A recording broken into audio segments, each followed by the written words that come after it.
All right. Hello, chat. How's it going? Hopefully well. This RuneScape track is going a little hard right now. Just, I might need to turn it down a little bit. There we go. Hello. We're playing Devil May Cry. And, well, last time we finished DMC1 Dante Must Die. We totally finished DMC1 S ranks. But now we're you know, going to something new. Not really. But we're going to something. And that something, as voted on by chat while we were doing like the Mundus fight and the final escape in DMC1, that something is Devil May Cry 2. Dante hard mode. That's what chat decided. That's what they asked for. That's what they wanted. So here we are. With me begrudgingly, painfully opening Devil May Cry 2 once again. At the very least, I do have a lot of DMC2 S-rank experience under my belt. But I don't know how things are going to evolve as we go up in difficulty. I don't know if things are going to get like a lot worse, which they might. You never really know. I genuinely have no idea. Thankfully, with like normal game runs of DMC2, what normally is a big pain in the ass is needing to go back after like getting late game gear, like Chrono Heart, mostly, more than anything else. Or in Dante's case, there was some stuff that it was like, oh, I just can't do this without the rocket launcher or whatever. So we have everything. That's a start. In a time long typically, hard mode is like weirdly the easiest of the bunch to run through, just because you already have all the late game gear, but the difficulty hasn't jumped that much to like balance it out in the early game. But DMC2 is DMC2. Oh, she gets her diesel gear in the cutscenes as well. I forget that it changes both of them. I would have voted for 4 if I was still around. It wouldn't have been enough of a difference. It was like 50-some% voted for DMC2. And then the other 2 options were like the 20-some each. Chat just really wanted more DMC2. Unfortunately. At least we have diesel gear for the entire run now. Not that DMC2 Dante has a bad look, because he doesn't. But the diesel outfit, I like. I especially like Lucia's diesel outfit. More than her. I would say I like it more than her normally look. Or normally, her... I read chat. More than her normal look. Dante is like, I like it. I don't really like it more or less. I just like it. You called? It's like you caught Dante on like a casual, it's like you caught him on the weekend. You know, he was off duty. He's just got his jacket and jeans on. And scarf. Definitely scarf. Till next time, son of Sparta.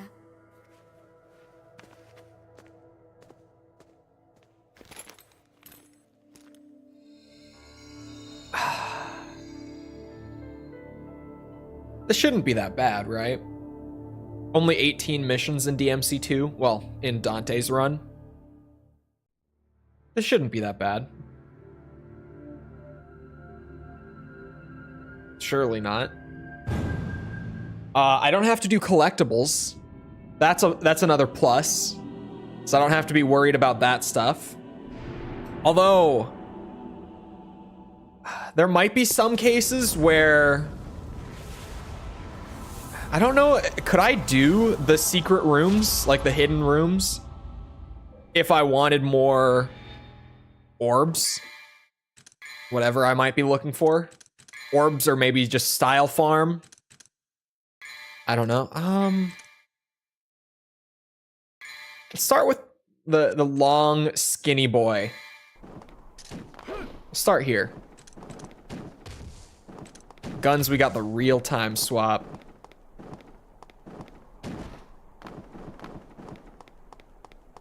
Why is he walking like that?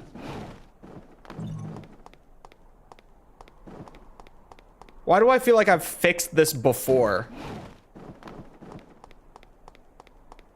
Him like walking when I'm going diagonally. Yeah, this is definitely...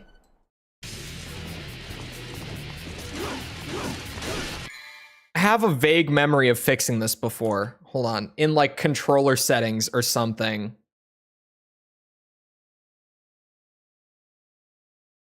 Hold on. I know that we did this once for DMC2. I'm gonna need to tab out, and DMC2 is probably gonna crash as it does. It's doing that weird thing again. DMC2. Hold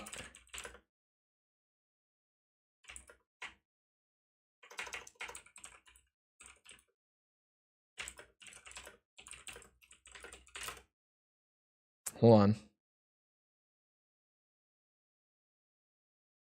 Okay. Did it crash? No. Open the controller configuration. Select the left joystick. See all of it. Here we go. Additional settings.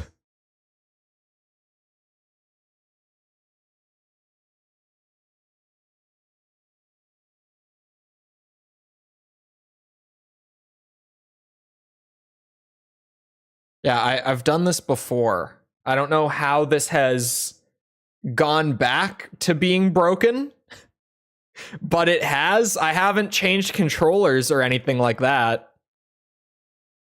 Also, this...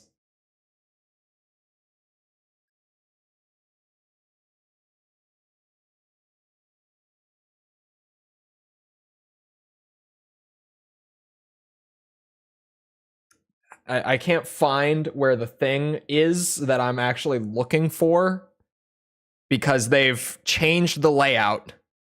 Here it is. Stick response curve. We want aggressive. What? Why is it changing back? What? Huh. Hello? Aggressive, please. What the fuck?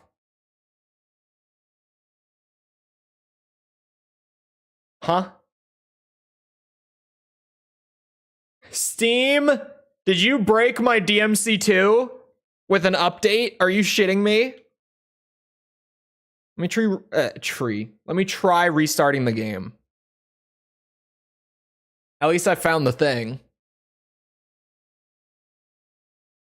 It doesn't let you edit official layouts. This has to be like an update thing, because we've edited it before to fix this thumbstick issue that DMC2 has with certain controllers. It's not with every controller, but with my new controller that I've been using the last few months.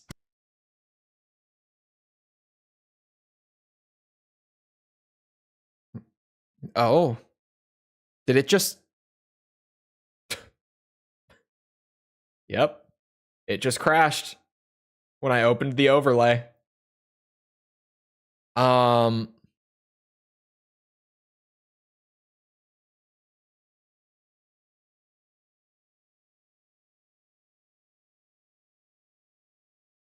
Use this layout, please. Is there a way for me to just be like, do this?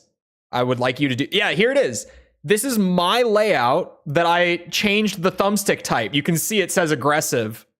So I guess what it did is it has put me back to using the official layout for... Can I like delete it from here? Can we just get rid of it?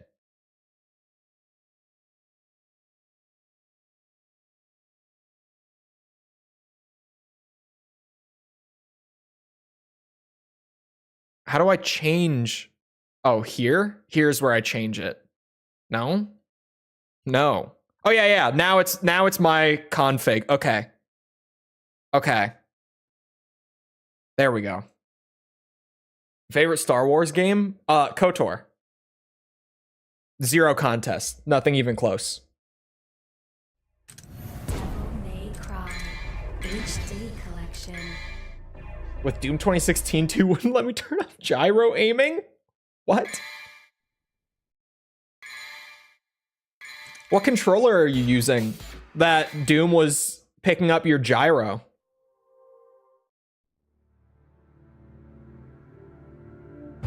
Thank you, Steam, for just reverting my control layout. There! The thumbstick works right now. Beautiful. PS4 controller? Really? I guess I probably never tried to play Doom 2016 with it. Because I was using a PS4 controller on Steam for the longest time. But, shooters, you know, a real man plays his shooters on mouse and keyboard. As it should be. None of this controller bullshit. Also, with boomer shooters like Doom especially, like, because weapon wheels are just a pain in the ass. They slow things down, and it's just so nice to be able to like press button, instantly get the exact weapon I want. And we're back to DMC2. This is certainly DMC2 again. Thank you, chat.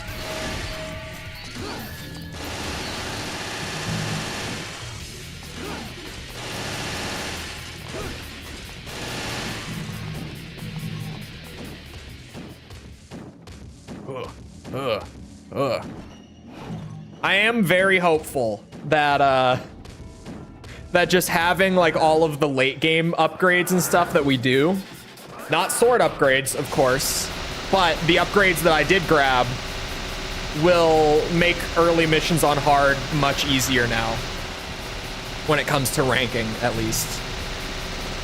Because DMC2, you know, it's like beating the game, easiest game in the franchise, like not even close, right?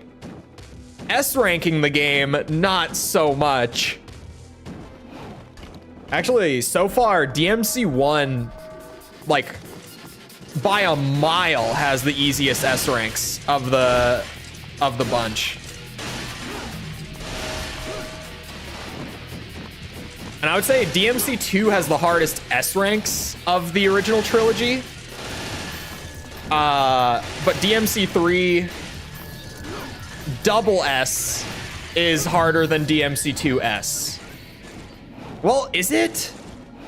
Oh, I don't actually know if that's true. It might be. I don't want to... Oh, they get new attacks on hard mode. Oh no. I have never once in my life seen an Agon of Innis do that before. They get new attacks on hard mode.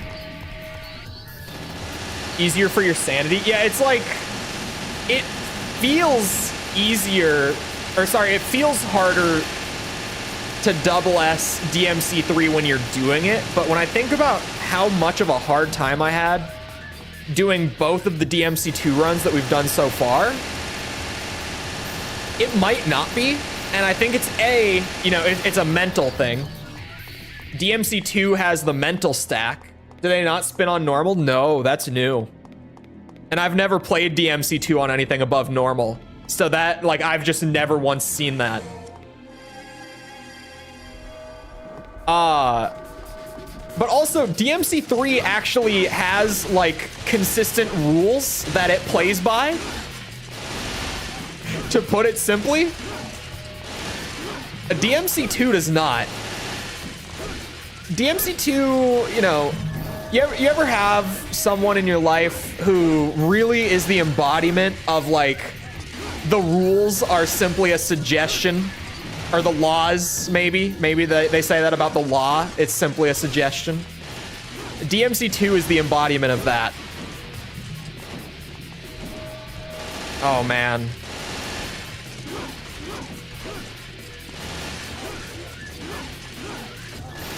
These early combo drops do not bode well, let me tell you. I got it up to A. There's more. Oh my god, this is a mandatory combat room too, which makes this so much worse. Playing hard mode. Hard while playing. Is this just how chat copes with DMC2? There's less skill input. It's kind of that same thing with like the beating the game versus S ranking it again, where it's like, if you're just trying to complete DMC2, it takes way less skill. But like, the amount, like, I don't know if watching me do S ranks on this game does it justice. Like, I feel like you have to have the firsthand experience of it.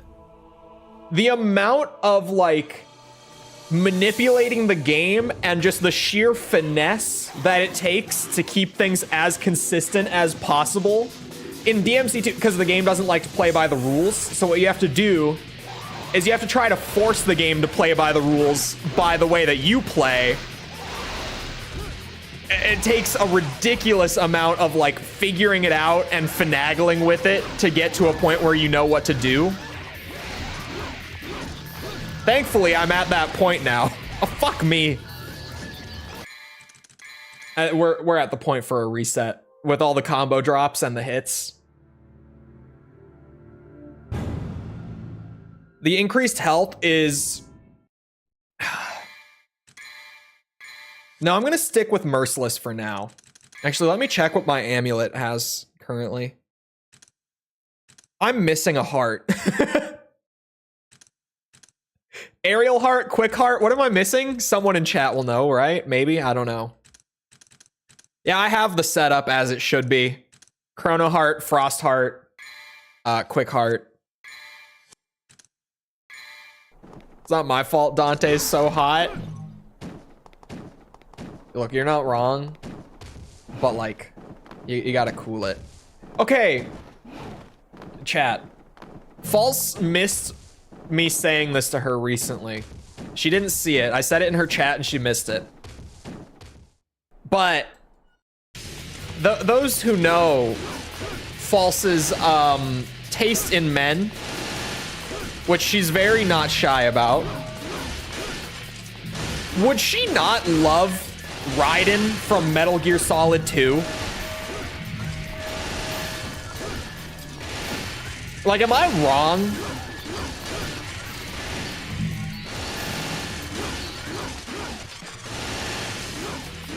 Lucia gets Aqua Heart. Does Dante just not get a third one?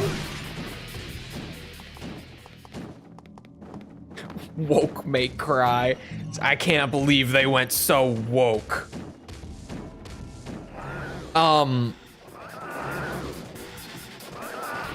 There's a playable woman character. I can't believe it. It sounds like that's me reaching, but like, the Hades 2 reviews exist. And if you don't know, I talked about it on Steam when we played Hades 2. But when early access dropped for it, I went to look at the Steam reviews just to see what people were saying. Just to see what people were saying, right? And like every negative review, because I read a bunch of positive ones, there were barely any negative reviews. So I had to like filter it for negative to see what people were saying on the bad end. And all of them were people being like, bro, this is such woke bullshit. Why do I have to play as a woman? And there was nothing beyond that. It was just they didn't want to play as a female character. I was like, ah, yes. Online gaming culture.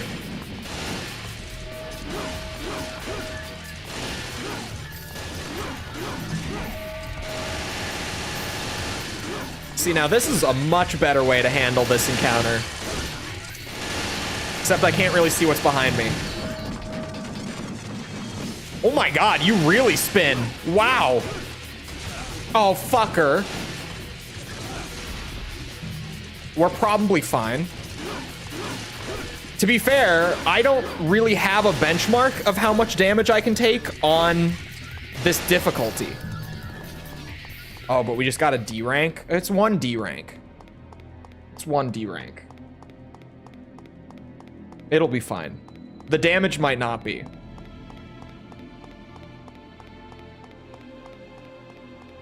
In Fortnite. I saw the memes of Raiden's bulge in Fortnite. I think we just don't use swords here, if possible.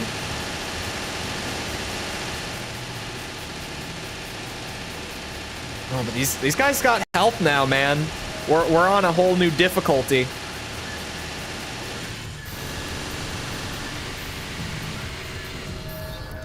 It's so easy to drop combos in this encounter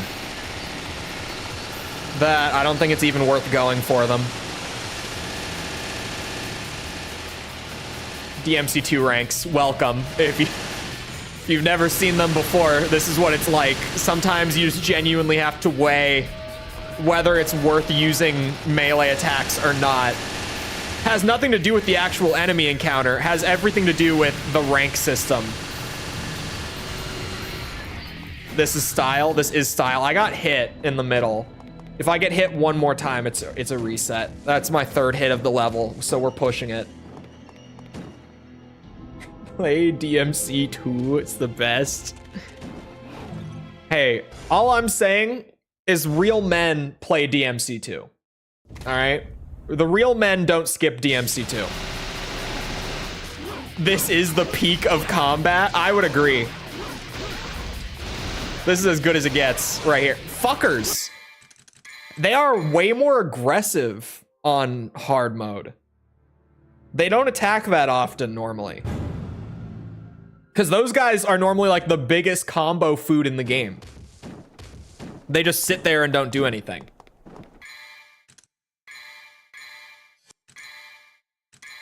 Things are changing that I am not sure I like. I'm gonna go with Rebellion for a little more damage. Hopefully it helps control things. The only plot addition DMC2 adds to 5 is to explain where Dante got that motorcycle. I love that they, with the release of DMC5, shifted 2's place in the timeline so that they would never have to address it officially. Oh my god, I'm just lucky. He stopped like right there. That's probably my favorite thing that they did with DMC2. Now that 5 is out, they were just like, actually, now it takes place before DMC4, because that way it doesn't have to get brought up in the story. We just don't have to talk about it. We can all just acknowledge this was a big miss, and we can just let it sit there where it doesn't affect anything outside of itself.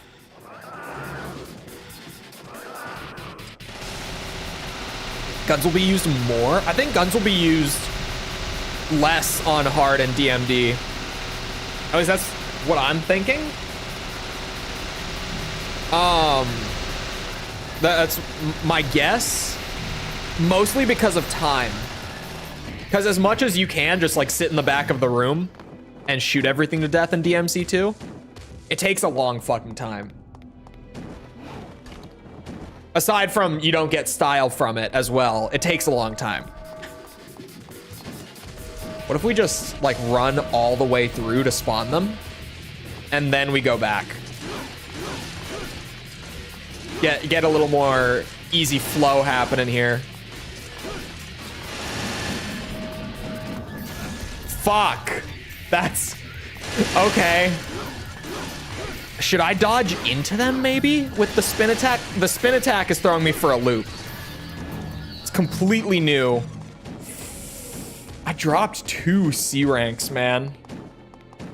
Jump over. If that is, I'm gonna try dodging through it.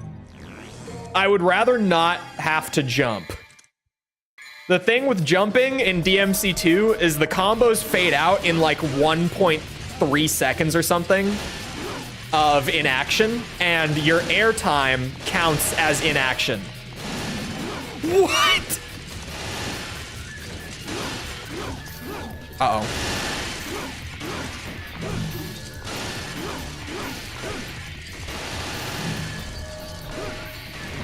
What the fuck? Did I just jump from C to S in one attack? Sure.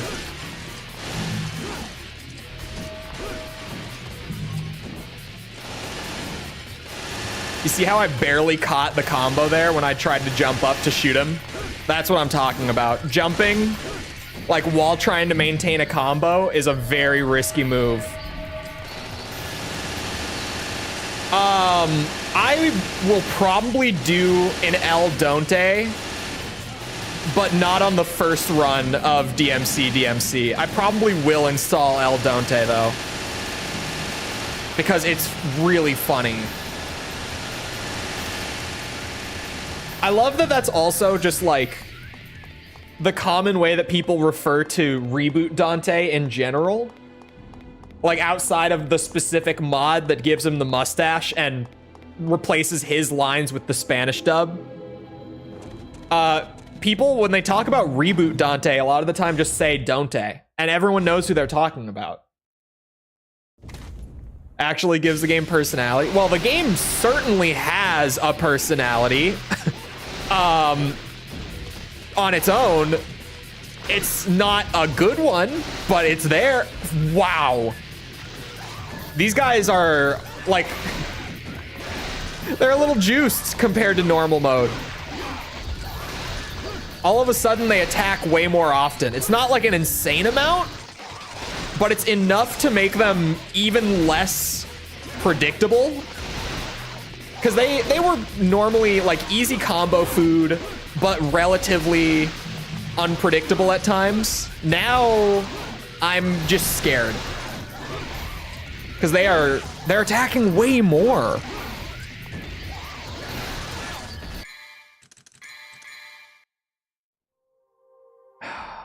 Okay. C to S again. I saw it. That time I hit 2 enemies in one swing. That one is like, okay, maybe. But I did see that it happened again. I have to say, I noticed it. I might actually want a level 2 sword for hard mode. I don't want to like call that too soon and upgrade early. But I might. Decided to skip 9-ball, went straight. That's what we all do. It's okay. The only time that I actually killed both 9-balls was when we did the 100% stream.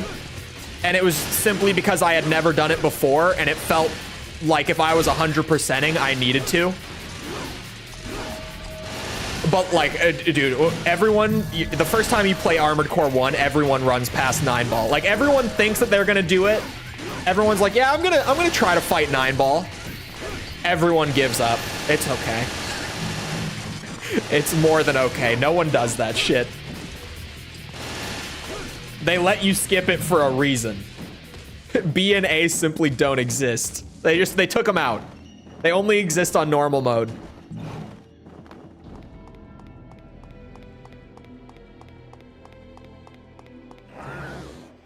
He's a bitch with the cannon arms. Yeah, but arm weapons. Hot take. Maybe not that hot. Arm weapons aren't that good. Weapon arms, proper term. And it's not because of their damage is insane. Like across the board, weapon arms have ridiculous damage. But the ammo. Like if you're doing anything other than fighting bosses, yeesh. You're going to fight 3 in Master of Arena. The Master of Arena 9-ball fight is crazy, right? Because you do fight 2 of them at once in that game. But it doesn't feel that hard. Like, it feels easier, and you know why it feels easier, even though it's the same fight? Some people claim that they nerfed 9-ball for Master of Arena. And they did, except for in the final mission, where he's actually the exact same. The only difference is the arena isn't bullshit. That is legit the difference. Is that in Master of Arena, it feels doable because you actually get a normal arena where you're not trying to like get up on this tiny platform and try to clip him as he flies by. Fighting him in AC1 is just a pain in the ass.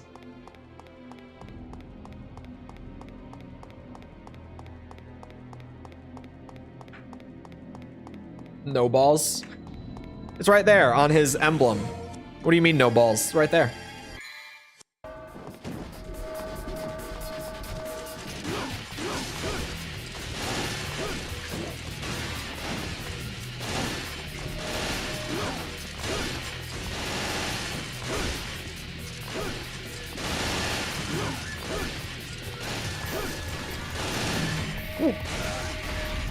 also new.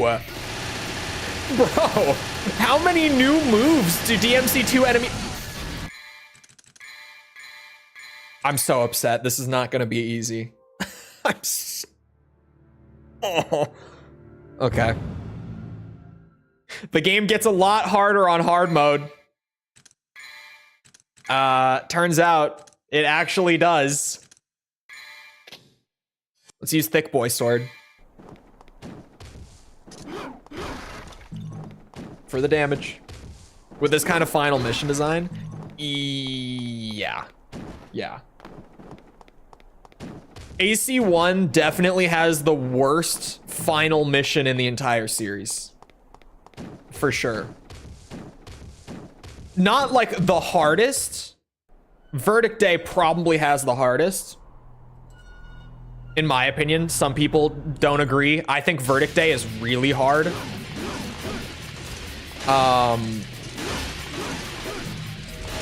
But definitely like the most frustrating. Like Verdict Day is definitely harder, but it doesn't feel as infuriating. Can you stop bonking me? Chat, why did we vote for DMC2 next? Why are we here?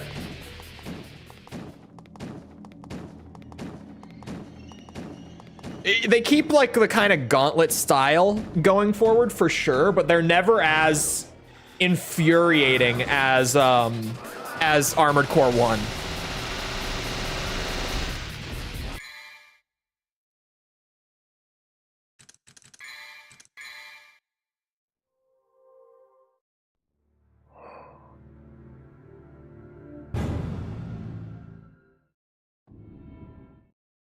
Are my guns upgraded? I think they are.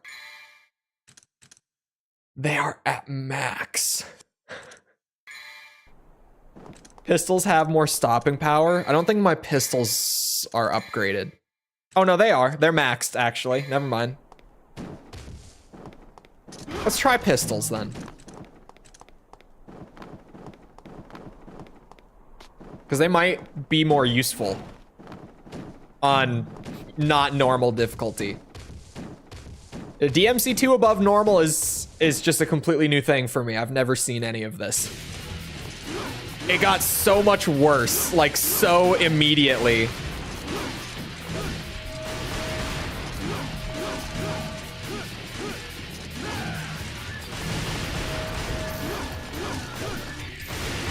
Yeah, definitely more stun potential. I'm immediately feeling it. Ooh.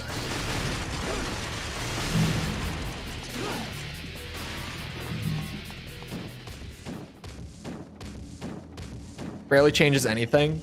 It does have noticeably more damage. Like that's the thing. This sword is the one that you whip out when you need the damage. And I didn't upgrade any of my swords. I think I'm gonna need like level 2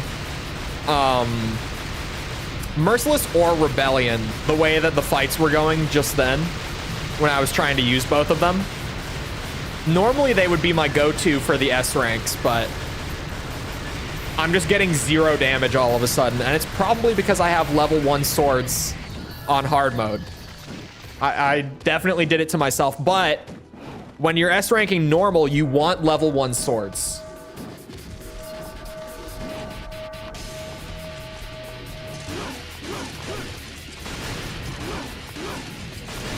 Where's my combo? The fuck? Oh my god, it almost dropped for that.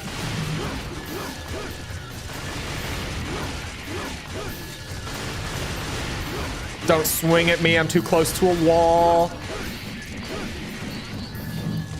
That spin attack is horrifying. I don't know who gave them that shit.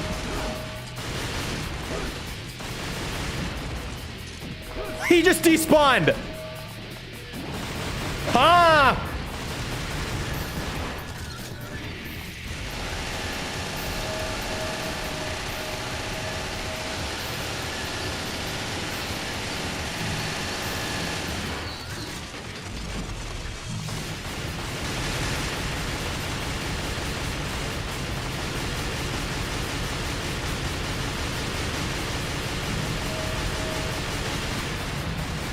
Why is the amount of enemies in this encounter so inconsistent? Like every run, the amount of enemies that I encounter on this walkway is very different. Like very different. What expansion do I think is the most intended to be played with a transferred save? Definitely Verdict Day, no question. Verdict Day actively gives you a warning if you try to not transfer a save into it. Like it gives you like a, hey, are you sure? Because you can transfer your save. Like it brings up a confirmation if you try to start without it. And the economy in Verdict Day is the most strict out of the entire franchise. Like you will be the most strapped for cash out of any of the games in Verdict Day. Oh, I accidentally did. It's the thing with the pistols, man. Oh my God. You have more range than I thought. That hurt. I kind of want to just play it out and see the damage, because I have no frame of reference for how many hits I can take on... That's bullshit. On hard mode.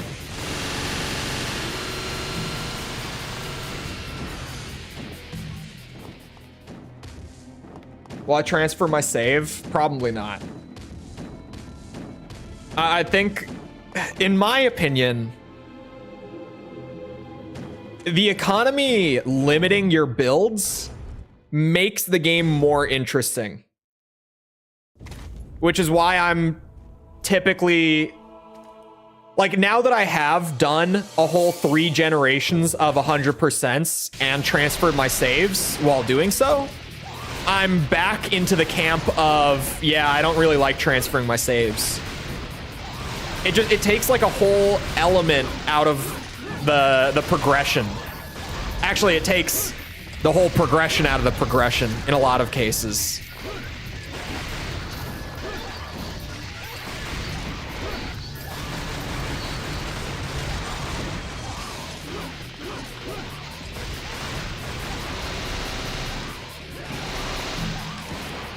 Oh yeah, okay. Okay, double miss with the shotgun.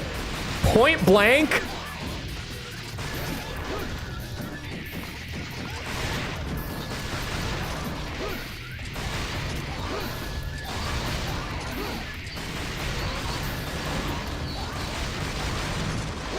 Remember when I said that DMC2 doesn't like to play by the rules? How long ago was that? That I said that? Can't have been that long.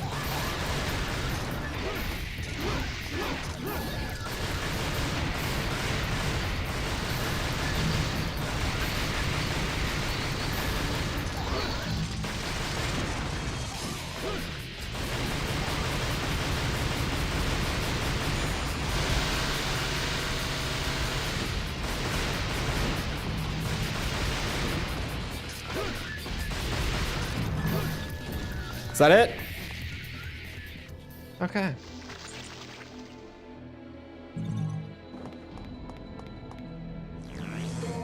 Thank you for key.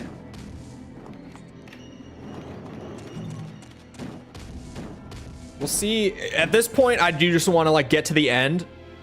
I'm suspecting that I'm down to like a B on damage already. If not, maybe a C. Honestly, more likely a C, now that I'm thinking about it. I am really lucky to have not gotten hit there.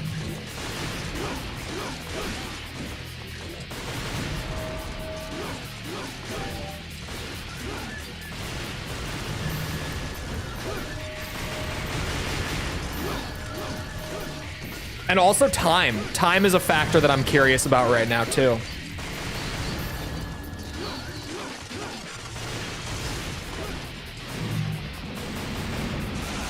Oh, we're down to a D. I think. I shouldn't have hit him. Just get me there.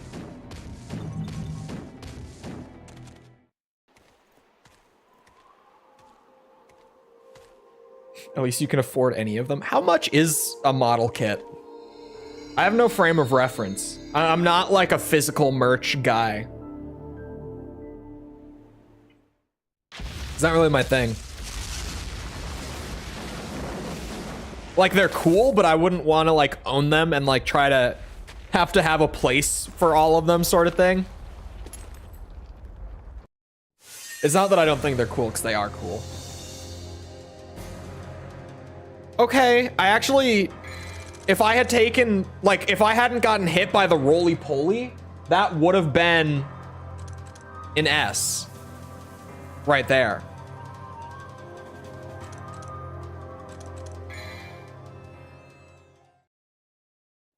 Roughly $20? What?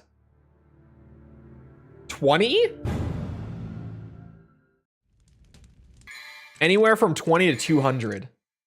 20 bucks seems so cheap to me. Like that seems really crazy cheap for what it is. I would have thought a good deal more than $20.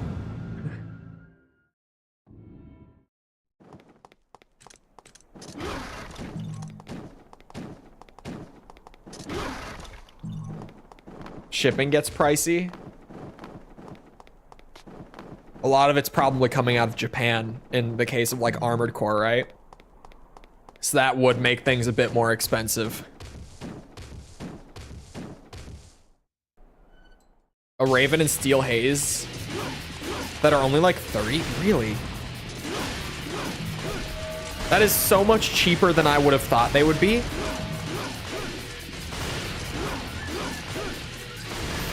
I mean, like, I know that they're just, you know, like, it's not like they're super expensive for the company to produce. It's just, I really thought that they would charge more for it just because, like, they could if they wanted to, sort of thing. I just assumed that they would.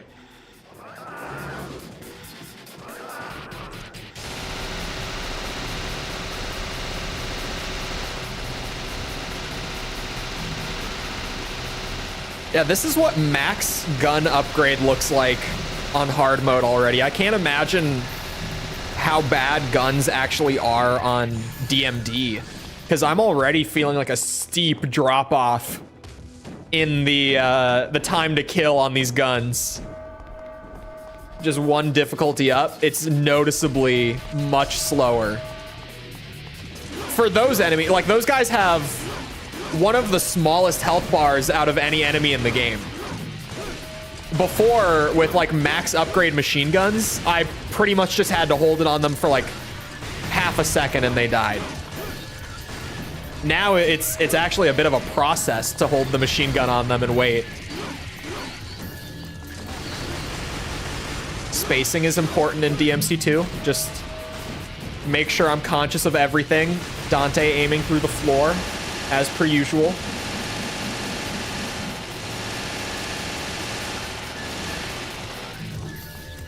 How was my stylish average in S last time? That's kind of wild to me that it was. Did I just not drop anything last time? I must not have. Hello, Jess. Thank you for the 21 months. Whoa. Welcome back to Devil May Cry 2. False is gonna have a heart attack when she sees it. With the amount that she still brings up the day that I banned her while playing this game.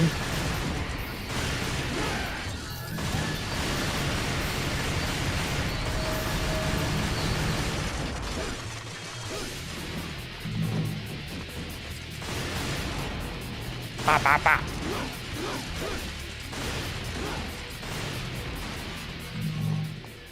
Nearly 2 years. That was so long ago. That was before the channel was, well, not 21 months ago, but when you got here, it would have been before the channel was monetized. So that was a long time ago. Oh my God. Don't kill me.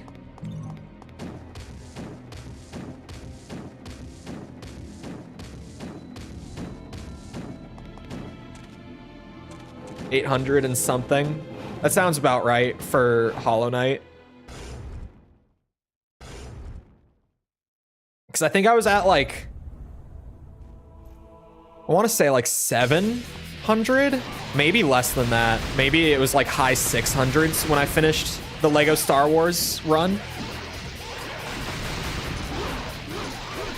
Oh my god.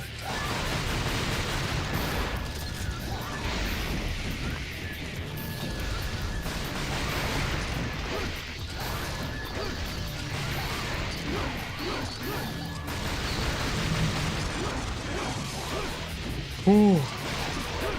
Oh my shit, that scared me. These guys are very unpredictable. Oh shit. No, lock on. God damn this auto lock system. Targeting bitches through the wall when there's an enemy like right next to me that I could use to maintain my combo if I just hit a single bullet, but no, I'm shooting the fucking wall. Sorry, we're playing DMC2. The unhinged rants are coming. The first of many.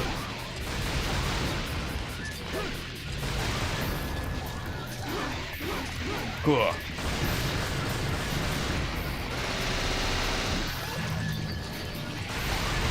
That rocket just fucking whiffed.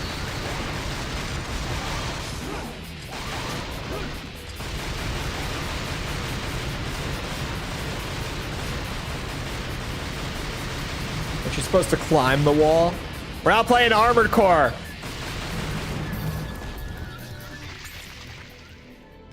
Back in the days when swear words were a big no-no. Was I still doing that during Hollow Knight?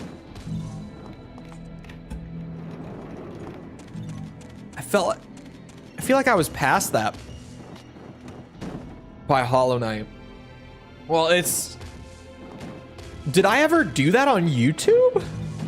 I must have. I must have been very unsure of how the advertiser guidelines worked at the time.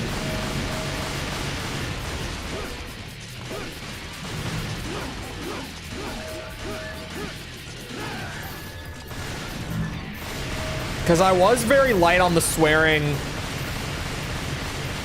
The F word. Oh!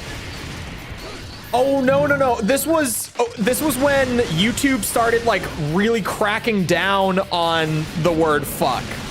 At the time, there was a period where YouTube was like, you can't say that. Like legitimately, there was like a period of a few months a couple years ago where YouTube just legitimately was like, yeah, if you say that, like money gone, no money, none. That's why. Because I was like, I know I used to not swear much like in the early days on Twitch, but then like late Twitch days was probably as bad as my sailor mouth ever was, like including now. It was worse then. The first of unfortunately many for this run, but I'll take it. Not enough orbs, but I didn't get hit much. It balances out.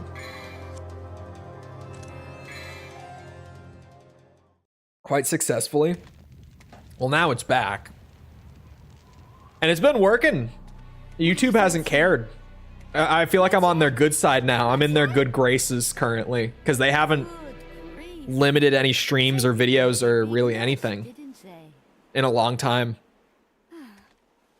I used to get limited all the time. Like if I said fuck 3 times a day, it was limited ads. And limited in YouTube terms is like, it's not demonetized, but it limits it to the point where your pay for like a 3-hour stream is going to be like 17 cents. So it might as well be. It's like practically no money. Even though it's not literally zero, it's basically nothing. Son of Sparta, we must ask this favor of you. You see, To saying a swear only after the first minute or something. It was 15 seconds. And I've talked about this before, but a lot of people think that policy was way more extreme than it was. because of the YouTuber RT Game throwing a fit about it and like starting this big movement out of nothing. And I'm someone who swears all the time, and I used to have issues with YouTube over it. But even when this whole RT Game thing was going down, I was like, this is the most ridiculous controversy I've ever seen on YouTube. Because this guy is so clearly in the wrong, and he's trying to make it out like YouTube is. And a lot of people went with it because a lot of people are just like, yeah, big company bad. Let us say the F word. But their policy was you can't say it in the first 15 seconds. And you would go to any of his videos that he was tweeting about and like actually go open them on YouTube, because he would tweet like screenshots from YouTube Studio of like this wall of limited ads. And these aren't streams, by the way. These are edited, curated videos. And every single one, if you went and just opened them up, he would say fuck within the first like 2 to 4 seconds, every single video. And even now, actually, the policy still stands that you can't swear in the first 7 seconds of the video. But no one knows that. They changed the policy, but like super slightly. And everyone thought that they just completely changed it, and everyone was like, oh, okay, we're happy now. Because no one actually knows what the hell is going on. It's crazy. I'm nervous about upgrading the swords. Because the thing is, like, I talked about it a lot when we did normal mode. I don't think I mentioned it much when we did Lucia, so if you weren't around a long time ago on S ranks, you probably don't know. The reason I want my swords to not deal a ton of damage is simply because of combos.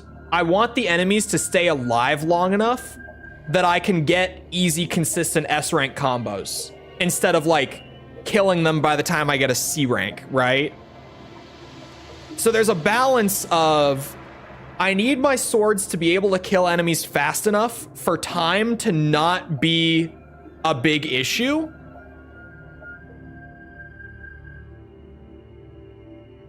But I don't, if I upgrade it one too many times, I can't go back. I can't, like, oh. Let me stick with level 1 swords for a bit. Let me just see. Because I did get an S rank on time both times that I actually finished that mission.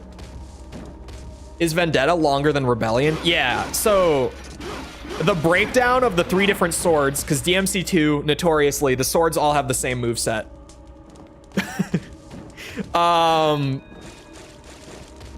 The swords all have the same moveset. It's talked about to death because it's like, oh my god, what were they thinking? The thing with the swords here is Rebellion is like your jack of all trades, middle of the road sword of the 3, where it has like medium damage, medium range and stuff. Vendetta has the shortest range but the chunkiest damage. Or sorry, Vendetta. Wait. Vendetta is the one I'm using right now. Yeah, okay. No, so this one is the short one. My bad. Vendetta is shorter than Rebellion. But bigger damage per hit. And then Merciless is nice and long, which means it's easy to hit enemies with it, but less damage. The model is longer. Shush. DMC2. Unless that's just the menu art. No, I think it actually is like visually longer.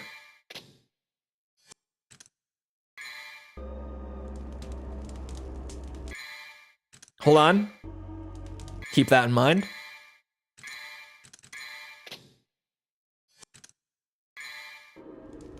Actually, it's about the same. At least just glancing at it there. It looks like they're about the same.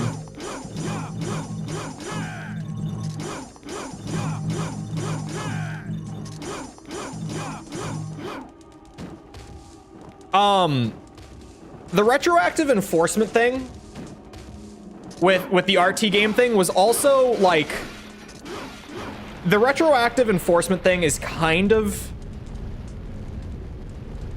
it's one of those things where as a user, it sucks. And keep in mind, I am the user in this case. Like, I am a creator, right? So I get no benefit out of retroactive enforcement existing.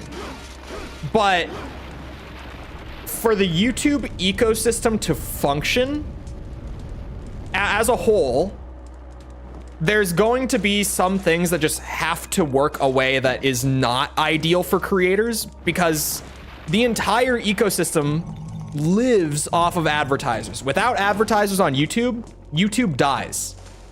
Like, the site the site doesn't die if it loses advertisers. What happens is, if YouTube loses advertisers, people are gonna stop making videos on YouTube. They're gonna go somewhere else.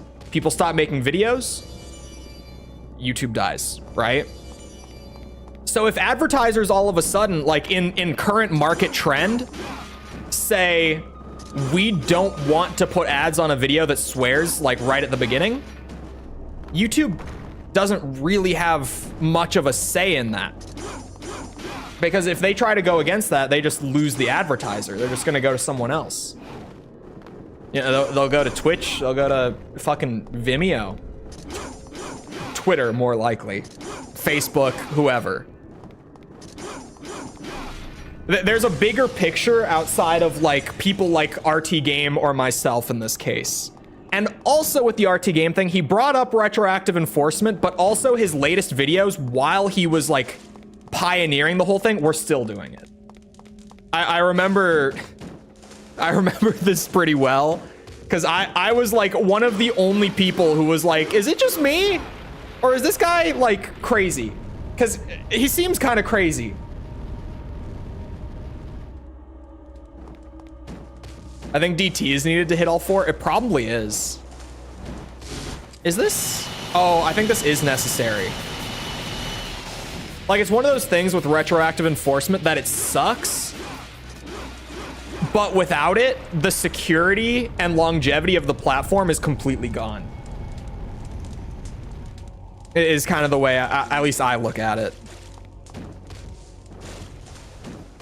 And with advertiser guidelines as a whole, whenever people are like, oh, I hate that we have to adhere to these guidelines, I'm like, I mean, you can just not, but then you can just, like, if you want to make money, you have to, because that's the only way this works.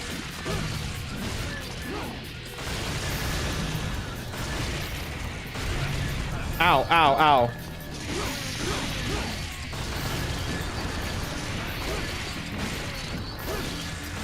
For a very, I was confused for a second. I was like, who's going on a very important date? It's not me. Unless my date is with DMC2 Dante. That's the only date I have today. Unfortunately.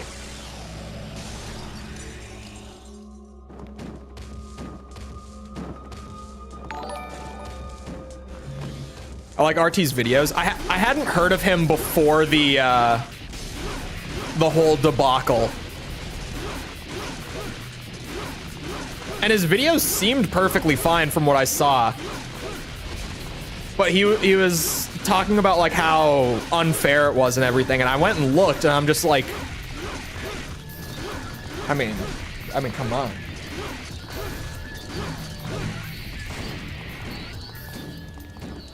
Immortal, thank you for the sub. Appreciate it. Only A rank. Fuck. Unless they're into basement dates. Hey, I've learned from YouTube chat in the past that apparently some people are. That's an old ass joke that like one person in chat understands. And that one person is Jess. It was one person? Hey, it's that thing, right? There's always someone, right?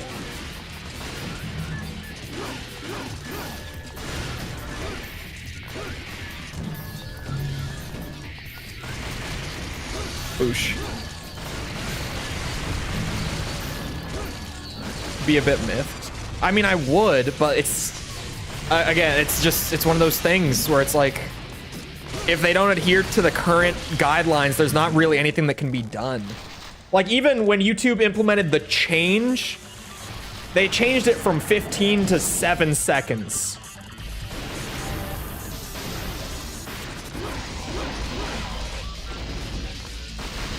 And then everyone was like, oh, yay! And I think that I don't remember what they did with his videos in particular. Did he get those videos monetized again? The damage is completely dead on this run, as is the style, but I need to check, like, the time. And this is the end. This is the last room. Oh my god.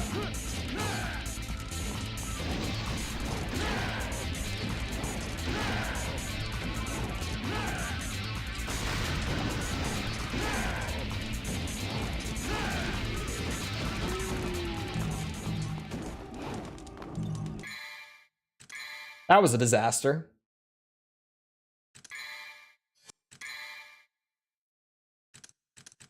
Oh, what do you mean a nice round 10? Also, hello. Did I say hello on a cat? I don't know.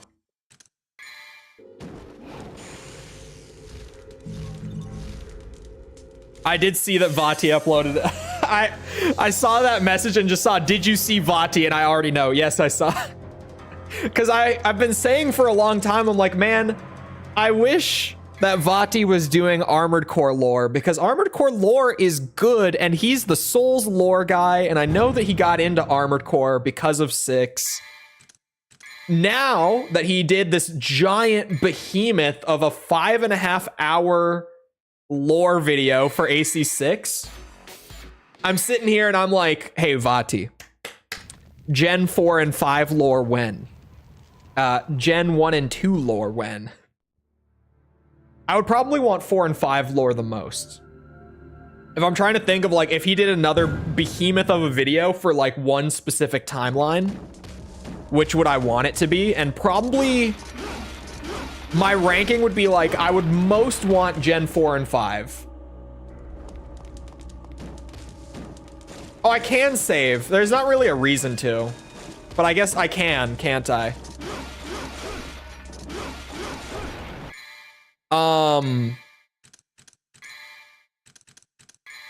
Let's try Merciless on this run and see how much of a disaster this is.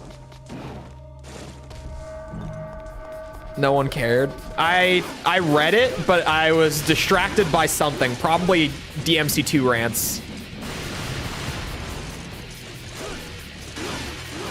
Don't listen to Jess. It's not true. I mean, everyone has their favorites, but it's not true. I would probably want Gen 4 and 5 the most. After that, 1 and 2, and then like the Gen 3 and 3.5 timeline. Well, I just killed my style there. I got it up to A at least. I can work with A. Now he calls me a liar. It's true though. It's true. Bro, you guys did not... Okay, wait, Tibby might have been there. You guys have no idea the fucking audacity that False had last night.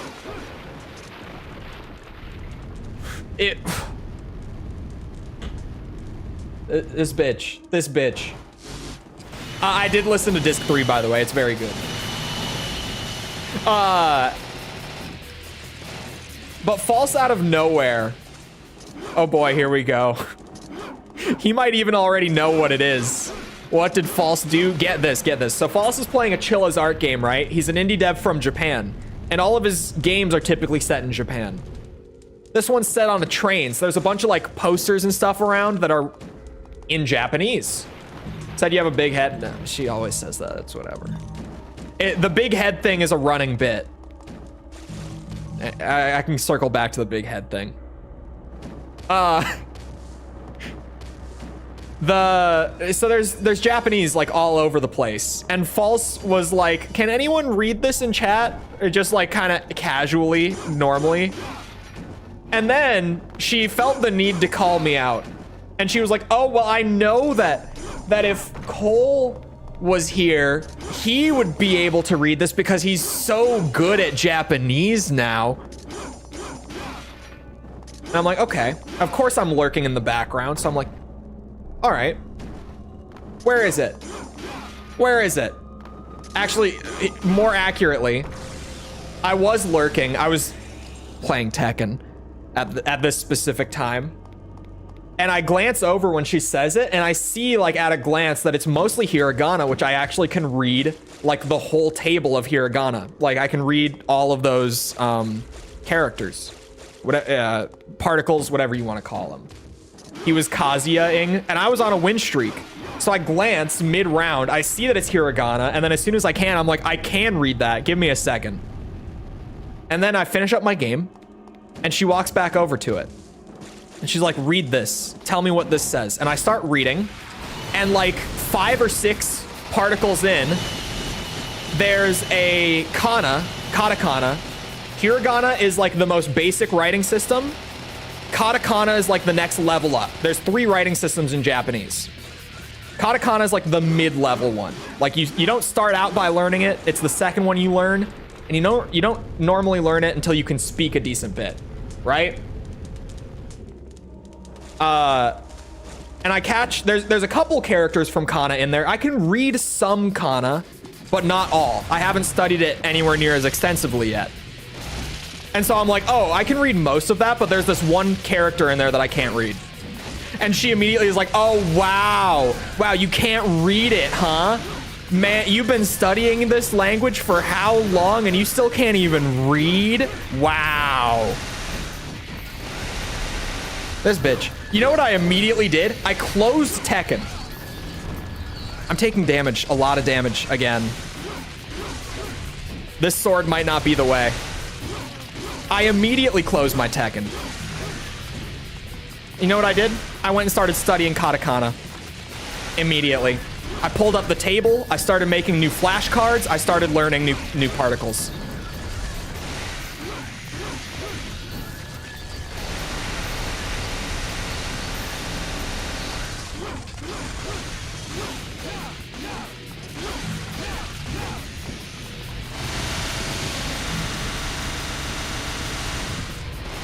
Oh, there's more fire.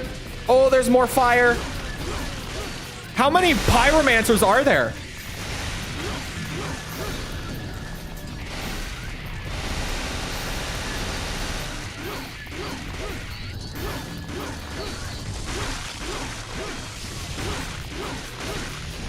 Oh my god. What a shit show. She kicked your butt into gear and you got to work. Doesn't sound bad to me.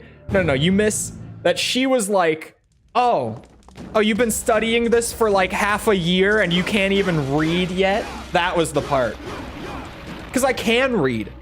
I can read a whole fucking alphabet and a half. Because this language has, well, 2 alphabets and then an entire other insanely fucked writing system. If you've ever heard of the notorious kanji writing system, you might, like, I'm telling you, what you've heard about how complicated it is doesn't even do it justice. When I tell you that there are literal thousands of kanji to learn to be able to read it, I'm not joking. Like, the program that I've used, the curriculum that I've used to learn how to read so far, has a beginner level kanji course. And the beginner level course covers roughly 2,600 kanji. The beginner level teaches you how to read 2,600 of them. And you know how you read kanji? You commit it to memory. You've probably heard that Japanese is a difficult language to learn, right? Now you know why. It's mostly the reading and writing part. And the grammar is really weird. The grammar and sentence structure is really bizarre coming from English. We share nothing. There is no commonality between our languages.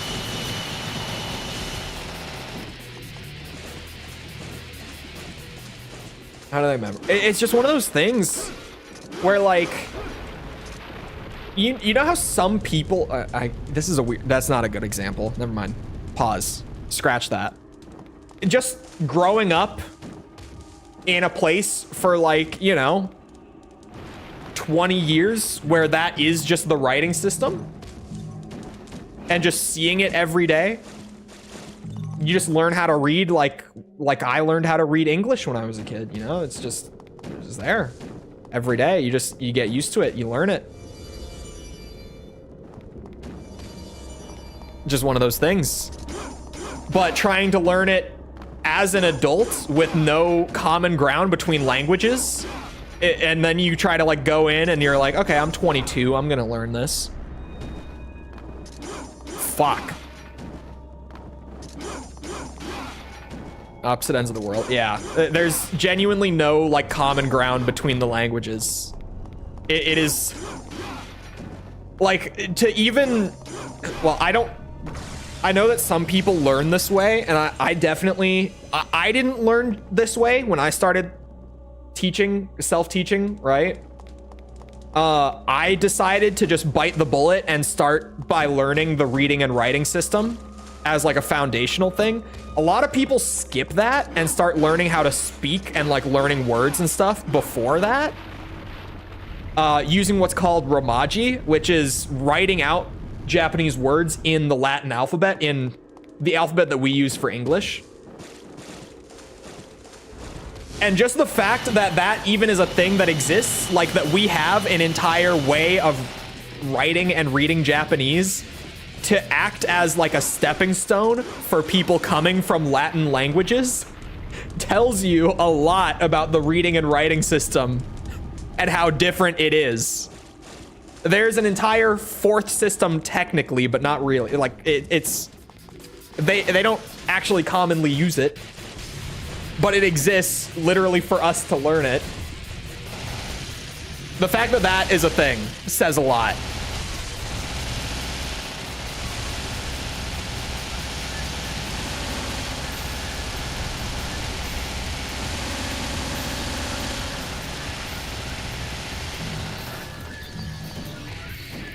Although I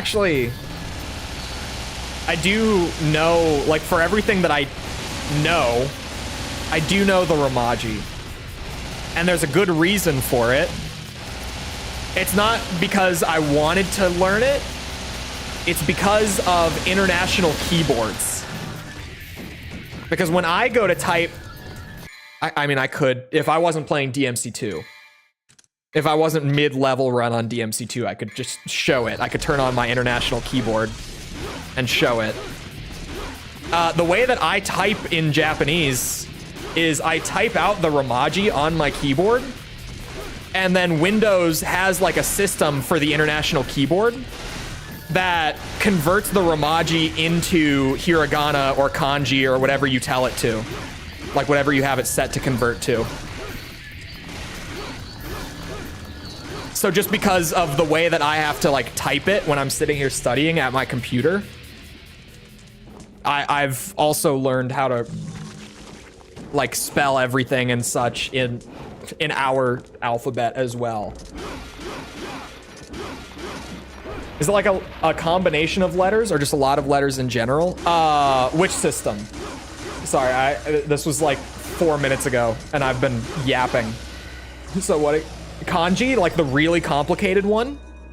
Is that what you were asking about? Like the one that has literal thousands?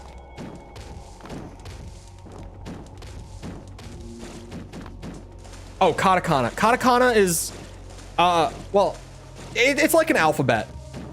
It's like an alphabet. It's a little, no, it's just an alphabet, really. But I wanted to say like every character in hiragana and katakana is like a whole sound, like it's a whole syllable, which it is. That's true. But that's not too different from how our alphabet works, to be fair. We just don't think of it like that because we've learned the letters so deeply. But yeah, it's just an alphabet, really. When you type it out in Romaji, like if you type out any one character from katakana or hiragana, it'll be like 2 or 3 letters in our alphabet. And like the table is the way that the tables work, it's like you have a column that is literally our vowels. So A, E, I, O, U. There's a whole table that's just those sounds, like A, E, O, U, right? In Japanese. And then every like column beyond that is like the vowels, but with a certain consonant in our language put in front of it, basically. So you go from like A, E, O, U to like Ka, Ke, Ki, Ko, Ku. There's a character for each of those. Like Sa, Se, Su, Si. I got the order wrong. You know what I'm saying. You get the point. It's hard to learn. It's a lot. Ow, fuck. It's basically an alphabet, but it's just so weirdly different from the English alphabet that it feels like you're learning how to read and write from scratch when you go from English to Japanese. It feels like you have zero foundation.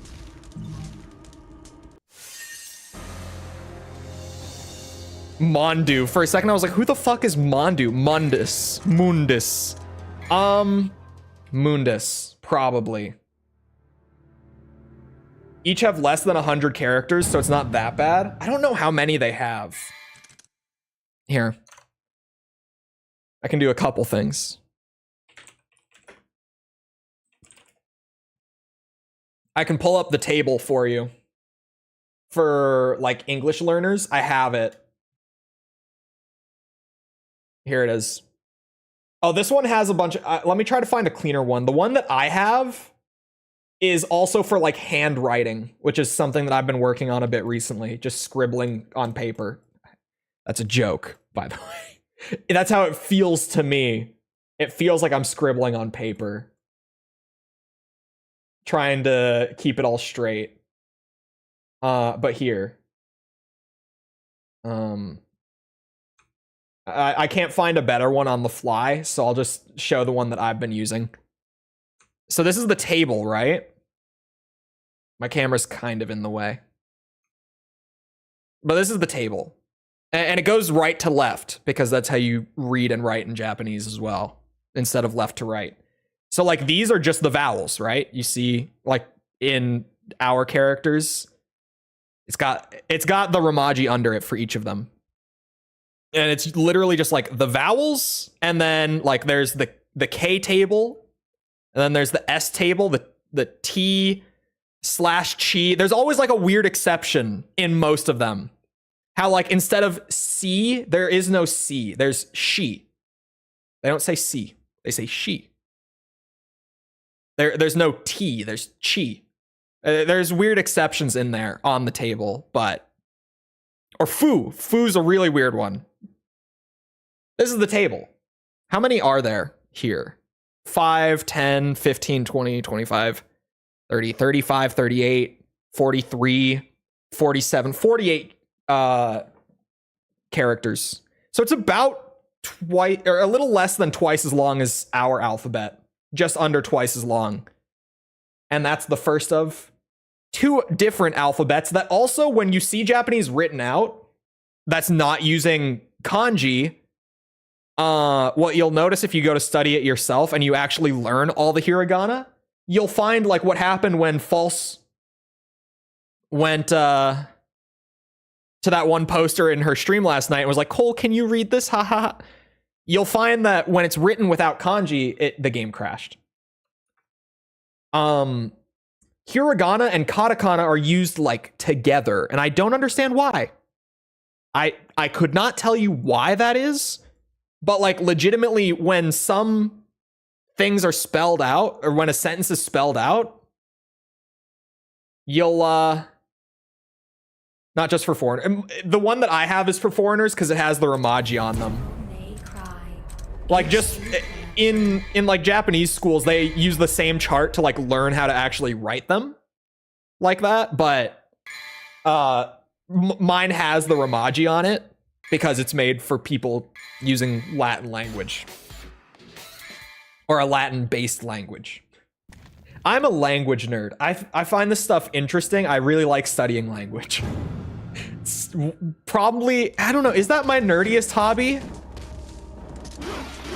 Chat, what's a nerdier hobby? Language study or like recreational game design? Like dev, like how I have a side project in Unreal right now that I just kind of, from time to time, I'm like, oh yeah, let me just go play around with that and see if I can make something happen. Which of those is nerdier? Language design. Studying languages just for the hell of it, or making games just for the hell of it? Honestly, I couldn't tell you. Because part of me is like, maybe the language, but then it's like, video games bring an inherent amount of nerdiness with them.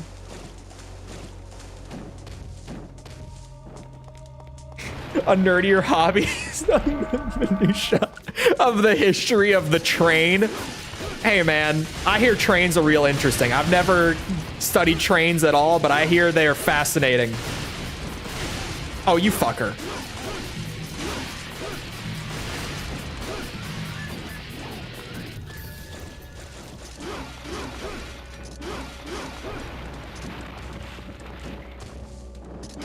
A little less smelly nerd that doesn't shout. That's what I'm saying. Like, it seems nerdier to me, but part of that is just because I'm so ingrained in the industry and I live in it to such an extent that it's like, it's probably nerdier from an outside perspective, that I just like to open up Unreal Engine and make little game demos and like proof of concepts and stuff for fun from scratch. And false motivated you. Yeah, I still don't understand. I'm not at the point in learning how to write that I understand when to use hiragana and when to use katakana and why they're used together, but someday I'll probably be able to explain it to you.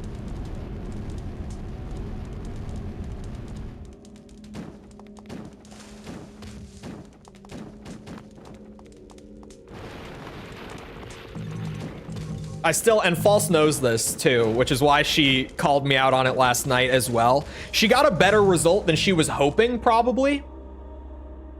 With me not knowing one of the characters that was on there.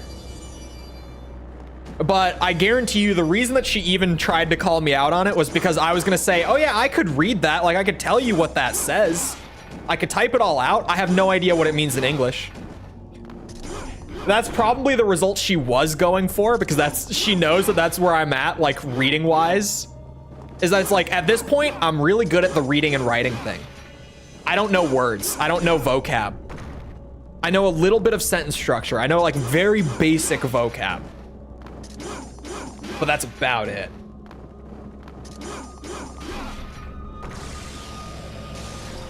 Eins, zwei, drei, vier, fünf, sechs, sieben. Sieben, sorry. I got a little carried away. I was having too much fun. Acht, non. What is 10? Fuck. Sechs, S-E-C-H-S. Yes. Sex. I can count in German. Zane. Fuck. I'm having too much fun again with the accent. German accent is fun. I tend to get carried away and like way overemphasize it because it's just fun.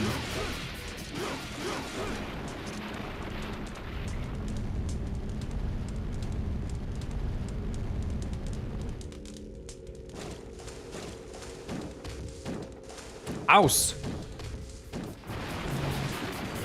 No. I want the pyromancers up here. I would like to deal with you guys separately. Por favor. That's good Spanish right there. Speaking the language.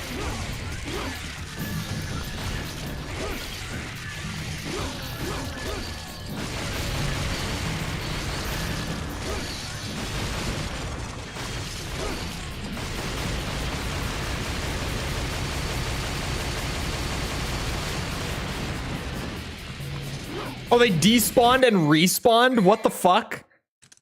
Okay. I'm gonna DT these guys. I'm gonna DT the shit out of them.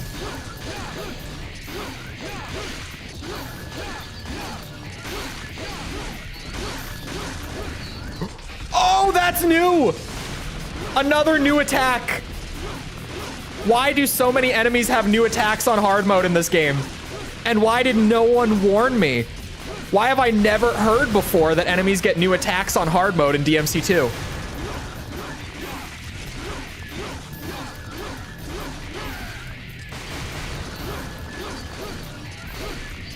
Probably because no one has ever done more than one full playthrough of this game. Other than like Jay's reviews. Who has still played more of this game than I have, the psychopath.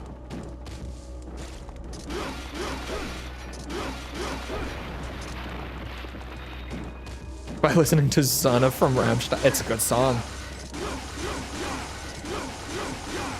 Because no one played hard mode. Yeah, anyone who did play DMC2 did like one run of Dante on normal mode, and that was it. I feel like that is completely true, that even the few people who did do a full playthrough stopped after the first playthrough. Like, they didn't continue.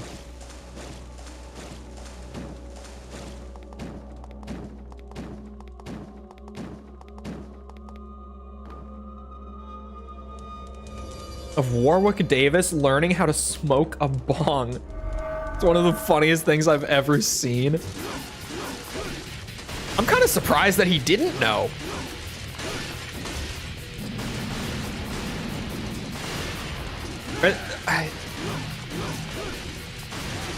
Oh my, I got hit by the hand too. This mission, like all the points in this mission where I'm bound to choke are near the end of it too.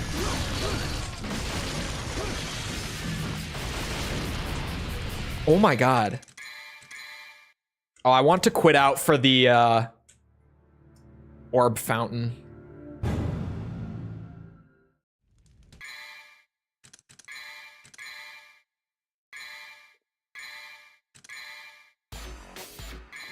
Yeah, that room and the one right before it with the two golems in the pit. Golems are scary now. All the enemies are scarier than they were before, which horrifies me.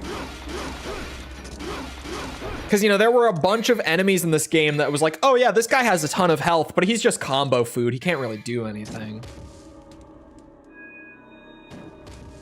And then...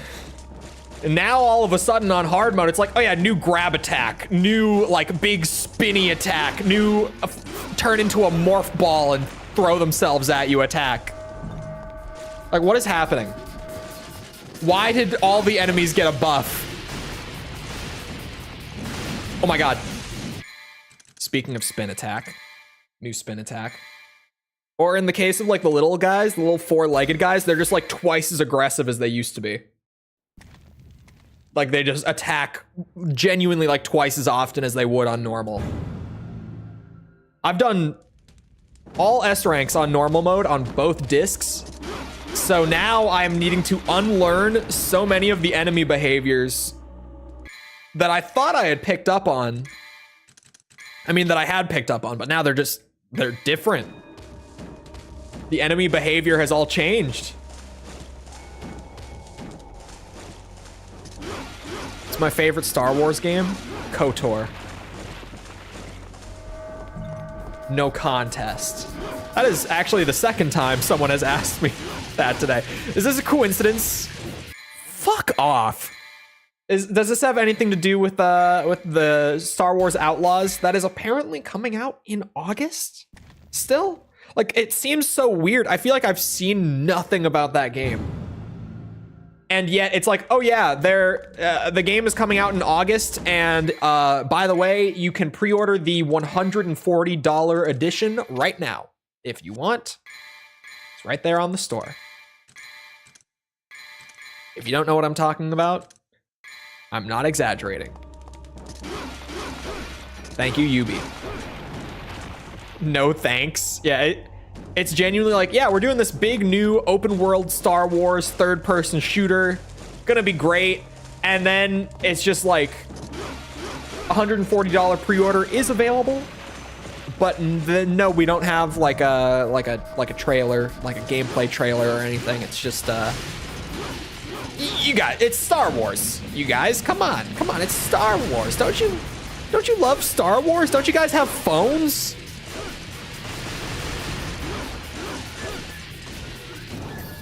Speaking of, don't you guys have phones? Chat, guess what happened? Guess what happened? Do you want to know what I learned last night? You guys want to know what I learned last night? Apparently Diablo Season 4 started like a week ago.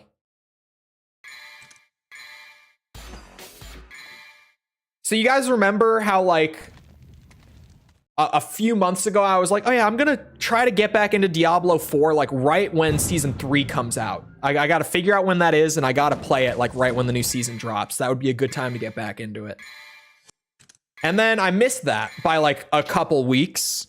So I was like, okay, well now, you know, I've missed the hype window for like playing it on stream or whatever, right?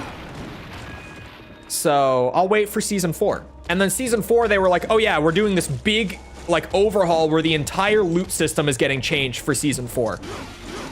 And everyone was super excited. And I was like, oh, that's probably like the best time. Things worked out nicely.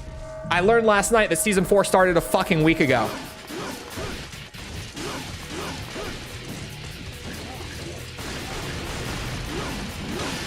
Why is there no advertising for Diablo 4 other than like the game lost all of its goodwill and no one talks about it anymore, and it's probably not worth advertising for? Prices of the new Star Wars game are awful. Bro, they're crazy, right? Like, you know, basic edition, $70. It's like, yeah, okay, sure. That's just becoming our new standard, whatever. I know a lot of people are still hung up on the $70 thing. I've moved on from like 5 years ago. Like I'm with it. I can accept it. But like the crazy like multiple editions of the game are over $100. Like what? What? And again, like we haven't really seen much of the game, and it comes out in 3 months. Like, what are you charging $140 for? I don't even know what they're charging $140 for. And I keep up. I keep up with the industry really well. It's not like I'm someone who's out of the loop on industry stuff. I have no idea what they're charging $140 for. We saw that one like gameplay demo back when they first revealed that the game was in development. Other than that, we haven't seen, and that, you know, that was over a year ago. The game has probably changed a good bit. I would hope. I would hope they have a lot more to show in the last year. I've played Republic Commando. It's good. I like Republic Commando. I haven't played it in years, but I had it on OG Xbox, and I do have a Steam copy that I don't think I've actually played on PC, but I have it sitting there. I have it sitting in the library. I did buy it because, you know, Star Wars games, like the old ones, go on sale and they're like $1.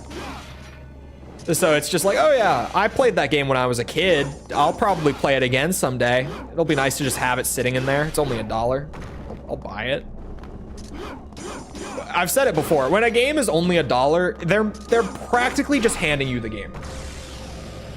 Because even, you know, a lot of people, like a popular kind of value proposition that a lot of people out there use that I don't think is that great, but a lot of people do say, they're like, yeah, I want to get like an hour of fun out of the game for every $1 that I spend on it.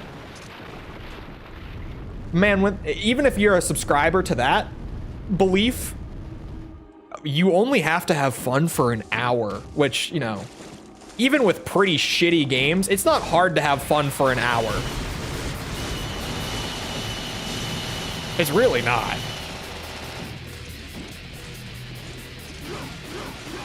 The new Assassin's Creed game is having story content locked behind both pre-orders and the $20 special editions. You have to pre-order a special edition to get all content. Is it like a substantial amount of content? Like, do we really know? Because I heard about it, but I didn't like look into it. Do we know if it's like a solid amount of content, or is it like a bonus mission? Because knowing Ubisoft, look, I am probably one of Ubisoft's biggest haters in recent years, so take this with a grain of salt. But the way that I think of Ubisoft, I doubt that they put all that much effort into the bonus missions. I doubt that they're really all that worth it. Like, are we talking full bits of story? Or are we talking like a mission, like a bonus at the end of the game sort of thing? Because it changes things. It does. If it's like one bonus mission that takes place after the story, it's like, yeah, I could live without it. I know there's a lot of people who are like, it's about the principle, and that's fair. But for me, I'm practical. So I'm like, I mean, if it's a bonus mission at the end of the story, it's an Assassin's Creed game. I probably don't want to play past the end of the story anyway. I don't really care all that much. By the time an Assassin's Creed game comes to the end, I'm normally pretty thoroughly done. I don't know if that's just me. Those games kind of tire me out, man. Like, one Assassin's Creed game front to back, by the time I get to the end, if I get to the end, I am so ready to move on to playing anything else.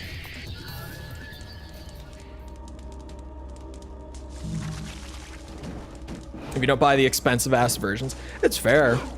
It's fair to say. But yeah, I would be willing to like bet money that the bonus content is gonna be like maybe a little mission per like edition. So like, you know, you get the pre-order, you get like one mission, you get like the $100 version, you get like that mission and then one more. And they're not going to be tied to each other, because then they would have a royal shitstorm on their hands. Because as much as I'm a Ubisoft hater, and I think they have a terrible business model and don't really make that great of games, they're at least smart enough to not make it like, oh yeah, there's this little like 3-mission, 4-mission arc that we split up across the various versions. It's like, you know, if you only get the $100 version, then you only get half of this new little story. They would never. They at least know better than to do that. I don't know if that's me having too much faith in their PR, but at least I think that's how it would go. It might be me having too much faith in Ubisoft PR. I don't know. I like to think they're at least smarter than that. Because Ubisoft is, as much as I hate on them a lot, in all fairness, they are like one of those companies that the executives are not great, but they do genuinely have a lot of the most talented people who are working in the industry are working at Ubisoft. They're just not working on the projects that would really let them show how competent they are as creators, right? Which is unfortunate. It's why I wouldn't want to work at Ubisoft. Certainly. But that's at least how I view Ubisoft, because they do have a lot of talent there. I actually, one of my buddies from college works at Ubisoft. He works at a Ubisoft office. I was gonna say which one. He works at one of them. And he's an incredible designer. I don't know what game he's working on right now. I know, again, I was about to say what game he worked on, but fuck this mission. Okay, I need to be faster and get, oh my god. Oh my god, okay. I think we should upgrade the skinny blade.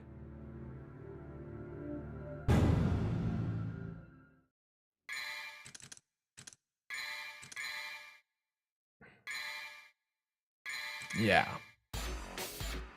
Because I was thinking, like, do I need to upgrade the sword? Like, is that necessary? Actually, maybe. No, I'm gonna upgrade Vendetta. Because Vendetta, someone mentioned it in chat earlier, and I had thought about it before. It's like, this is the big damage sword anyway. So if I'm pulling this out, like for a specific situation, it's because I need the damage. If I've got a situation where it's like, okay, I can afford to slow it down a little bit for better style and stuff, then I still want to have like a nice weak sword. God, this game, the design is so ass backwards. Just even saying like, oh yeah, I want to have a sword that does no damage because that's gonna help me play the game better. Like, it's... Anyway. I want to have a weaker sword. Makes things easier for me that way. What the fuck? Cut one mission from the game, sell it as launch DLC. And you know, like, unless hell freezes over, right? You know that cut mission is gonna be like a tailing mission. I'm feeding the meme here. It's a trailing mission that lasts for like 10 minutes. Classic Assassin's Creed bullshit. Anyone, I'm assuming a lot of people here have played like one of the old Assassin's Creed games at least, right? The last genuinely good Ubi game was Black Flag. I've said it before, and I'm gonna say it again, because I'm a strong believer in this. I played Assassin's Creed Unity like years after the shit. I played it at launch, first off, and it was an absolute technical disaster. I hated it. Such a terrible game at launch. I played it when they gave it away for free on PC after the Notre Dame burned down, because they, in Assassin's Creed Unity, they actually have like the most faithful digital render of the Notre Dame ever created, hilariously. So they started giving the game out for free for a short time so that people would be able to go and see the Notre Dame, at least in like the closest way that they could, post it burning down. And I picked it up for free when that happened. And I played it a little bit because I was like, yeah, I'll give it a little run. You know, it's free on PC, whatever. And it's a really good Assassin's Creed game. Legitimately. Now that it's actually fixed up, and it's one of those things where like, it shouldn't have to be that way. I shouldn't have to sit here and say like, oh yeah, the game sucked when it came out, but like you play it now that it's been like what, 9 years since it came out, and it's good now. Shouldn't be that way, but it is that way. And genuinely, it's up there. Like if I were ranking all the Assassin's Creed games, I would put Unity pretty high. I would put it above the original. I would put it above 3. I would put it above Brotherhood and Revelations probably. It's like genuinely a really good Assassin's Creed game. I think the only games I prefer over it in the series would be 2 and Black Flag, because they're 2 and Black Flag, like, you know. And maybe even it's probably a better game than 2, in all honesty. But it's just like, you know, I played 2 when I was a kid, nostalgia and all that. But it is probably a better game than AC2. Have a free copy. I mean, they were giving it away. What about 3? 3 is... I know that there are some people out there who really like Assassin's Creed 3. I'm not one of them. It's fine. I feel like 3, the best thing about 3 is like the setting. Like being set during the Revolutionary War was really cool.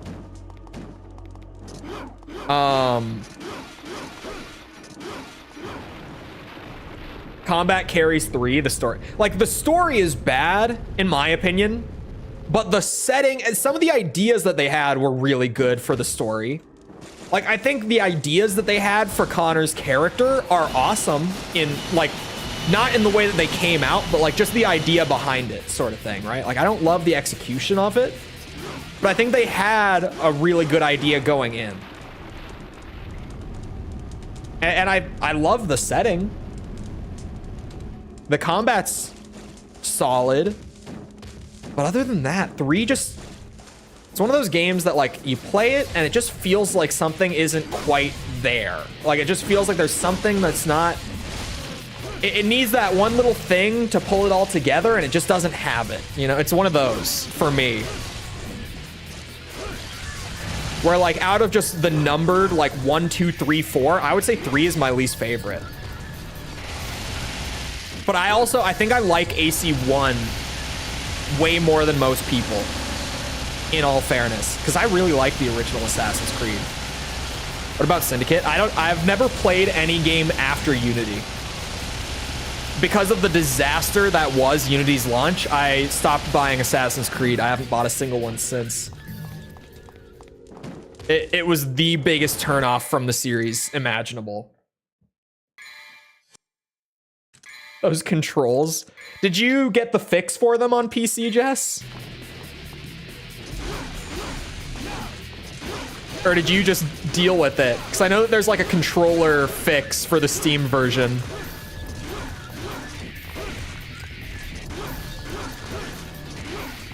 Don't fuck, man. Golem poison hurts so bad too that it destroys the rank. It was still a disaster. Did you know that False played AC2 in its entirety on her stream a long time ago? Like almost 2 years ago. And she played on a controller, but she didn't rebind the controls, which if you've ever played the Steam version of like Assassin's Creed 1 or 2, you know what I'm saying. The controller binds and stuff are just completely busted on PC. Remember her mentioning it? Yeah, so her shit was all busted, and it's the way that it is, it's bound so poorly that there is no way in the game without downloading a fix to look up and down. And when I tell you that this woman played the entire game up until like the last 2 missions without the fix, because she thought that's just how the game was. She thought that there just was no way to look up or down in Assassin's Creed 2.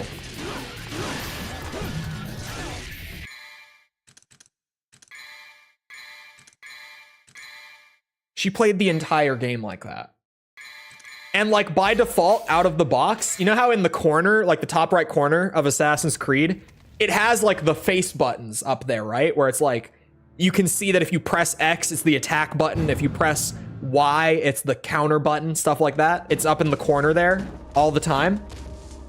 On the PC versions without the fixes of the original games, the face buttons aren't bound properly.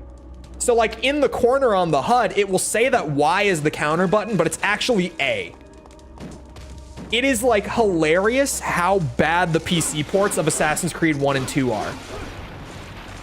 Because it's just insane. Like it's genuinely incompetent. It's just, how do you even manage to release the game like that?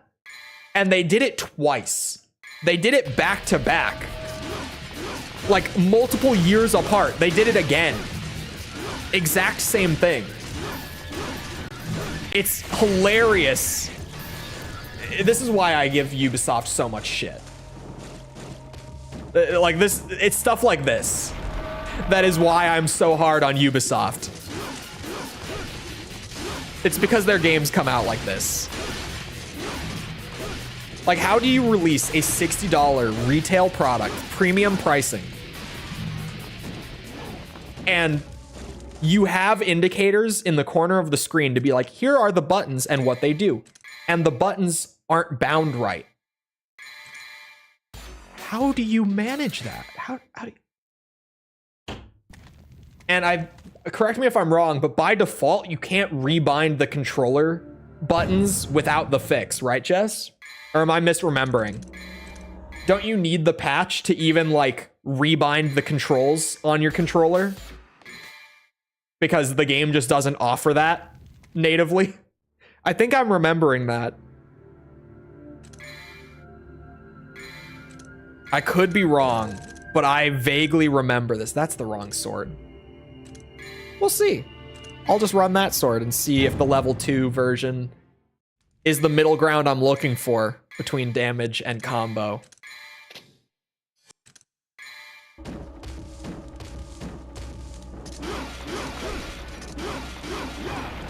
I feel like I'm remembering that right.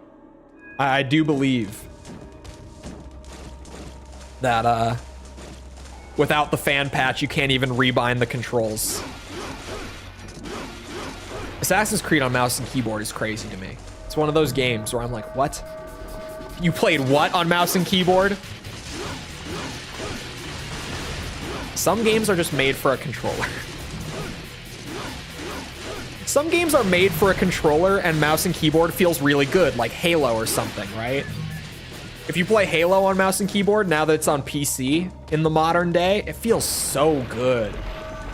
But like, Assassin's Creed on mouse and keyboard sounds... I feel like it's third-person games that aren't like free aiming shooters. Oh, you couldn't rebind the triggers. That's what it was. There were like certain buttons that you couldn't rebind without the fix. Like you could rebind some, but not all. That is right. Like, and again, how did they have this happen twice?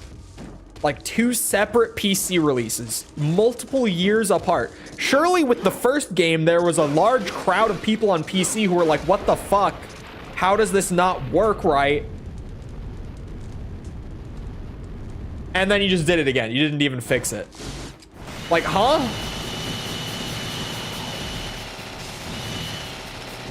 Like RE4. RE4, the original RE4.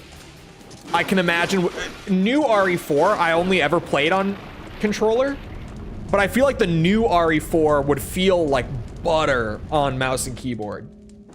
The remake, I prefer to play the Resi remakes like 2, 3, and 4 on controller, because even though like aiming smoothly on a mouse is so much easier, and the games obviously have great mouse and keyboard support from what I've heard, I feel like having that little bit of a harder time with the aiming works for Resident Evil. Like, you know, you're supposed to not be able to just immediately snap to the head and like bap, bap, bap, bap. That's not how those games go. Well, RE4 Remake, maybe there's an argument. But RE4 Remake, I feel like did a really good job balancing the horror and the action elements together. Like, it felt like a proper, smooth third-person shooter, but it still felt like a horror game. Played RE4 on the Wii. The Wii version of the original RE4 is actually considered one of the best versions, if you didn't know. Because it's the GameCube version, which is the good version in terms of, like, consoles that aren't the Wii. Like, generally speaking, people say, if you're gonna play on a console, play either the Wii or the GameCube version. And the only difference, and a lot of people prefer the Wii because the aiming was so much smoother than on a GameCube controller. The Wii version of the original RE4 is considered like at least tied for being the best old console version, like pre-HD repackaging and stuff like that.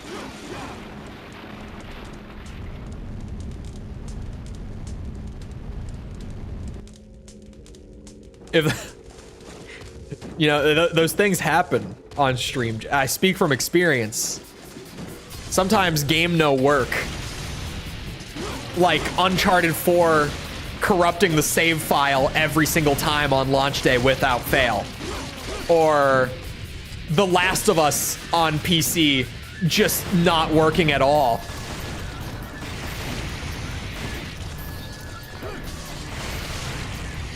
These things happen. Fucker. Don't drop my combo for this. They teleport way more often on hard, the wizard guys. It's very noticeable. They didn't do this before. I haven't mentioned it out loud, but it's pissing me off. Like a lot. I'm so upset. They made these enemies worse.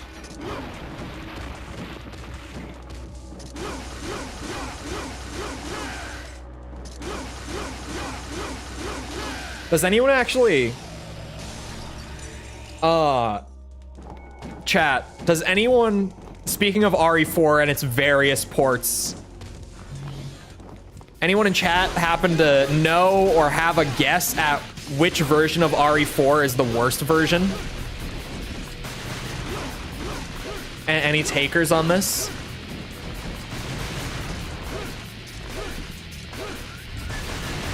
It's a game that has a very clear worst version, but it's a weird one because it's not the one that you would expect.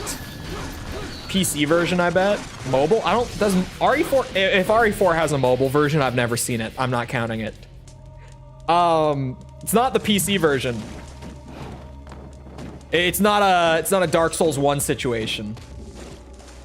That is a thing? Okay, I didn't know about the phone version. That would be the worst. PS2, bingo. It's the PS2 version is the worst version of RE4. Like, by a long shot. And it's a weird one because you never hear that like the PS2 version of a game was the bad version. It's just so uncommon. PS2 versions were normally really good back in the day.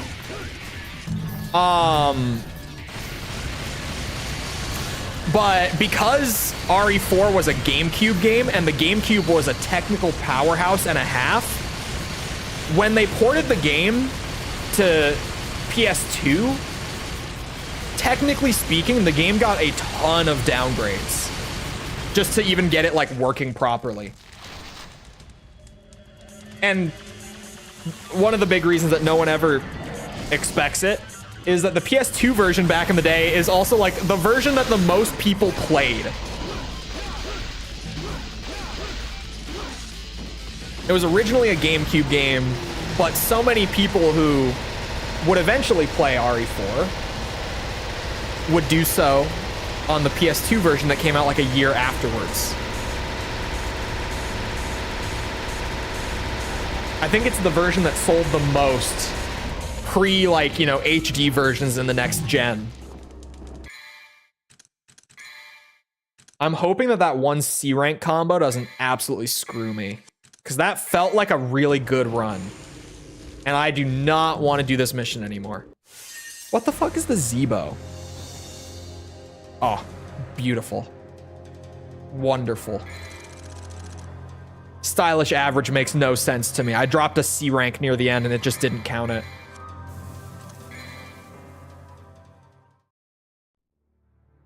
Have you heard about the new IP Cam 2 memory? No. I have not.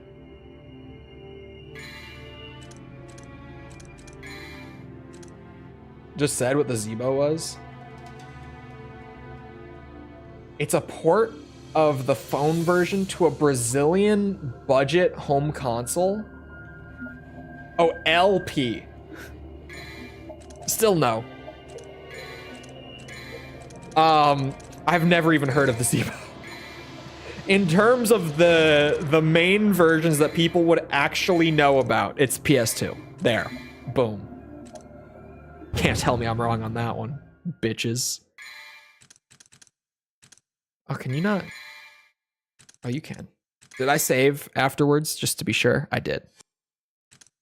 2 down. Does Brazil even exist? I don't know. It's a question that that we've been trying to answer for a long time, but results are inconclusive.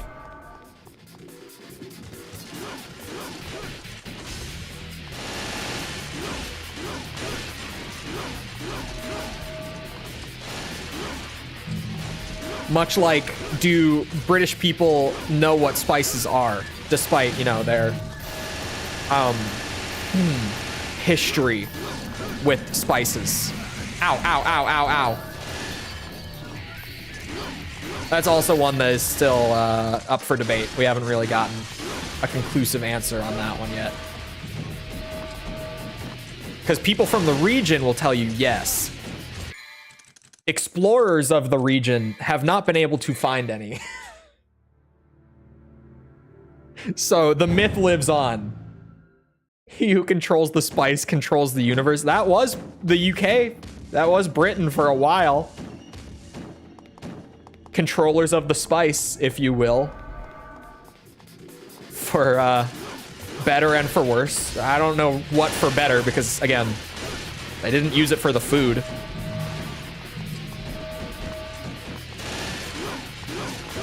Making enemies out of the Brits again. I gotta cool it. I can't help it. It's in my red, white, and blue blood to antagonize the British whenever given a chance. It's just what we do here. It's just what we do.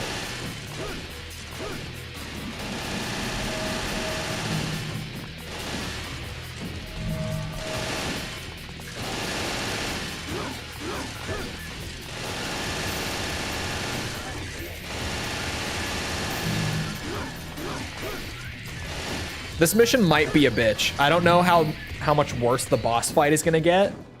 I'm hoping not much worse. I'm really hoping not much worse.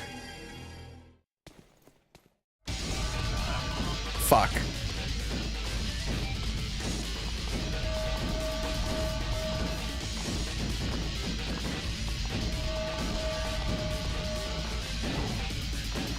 You know, to be fair to DMC2, it does sometimes look pretty cool when it's in motion. Fuck. I'm Irish. I give you the cover pass. Hey, as much as we have our ongoing rivalry with the Brits, we certainly don't have it quite like the Irish do. And for good reason. Although I'm sure we would have had they won the Revolutionary War. It inevitably, you know, down the line would have gotten to that point, surely.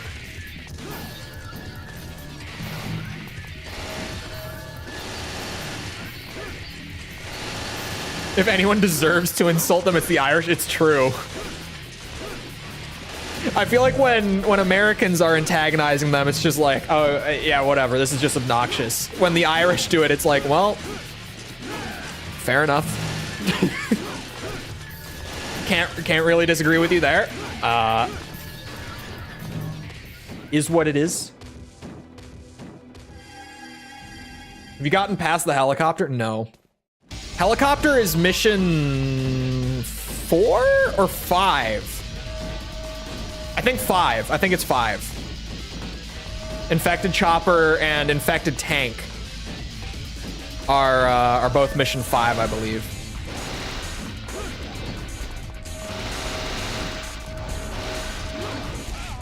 Oh, we play them out. 3 hits in DT, no stagger. What's it gonna take to stagger a goat man, huh? What's it gonna take? How much poise does this bitch have now? I'm playing Elden Ring all of a sudden. Actually, Dark Souls 1. That's the game of poise. Souls 1. Watch it do a barrel roll. Dude, the Assault Horizon barrel roll was so insane. I do have Ice Heart equipped, yeah.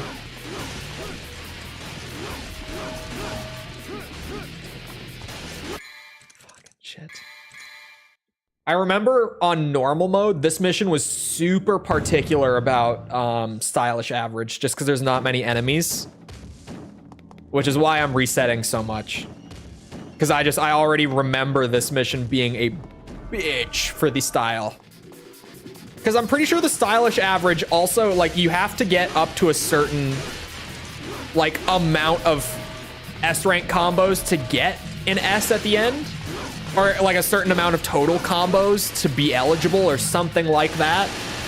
Because I've done plenty of runs where I've only done one combo and gotten, like, a C rank on the whole mission. So I think there's some sort of, like, minimum point count for certain ranks in the back end somewhere. I don't know. No one really knows how this shit works. We have, like, very good, educated guesses on how the stylish average system works, based on a lot of experimenting from the community. But it's just not a very consistent or easy to understand system. So for the most part, we're just kind of winging it. We found some things that are fairly consistent. They work well enough. Aww.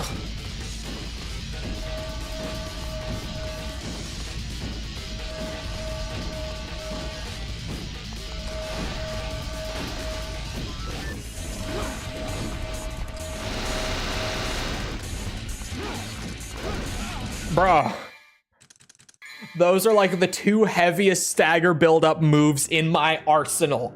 Nothing. This bitch.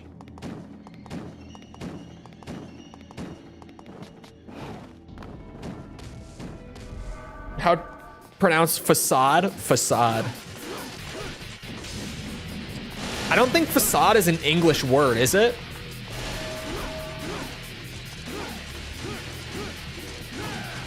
I don't think it's a word that actually comes from English. Which is better, Legacy or X?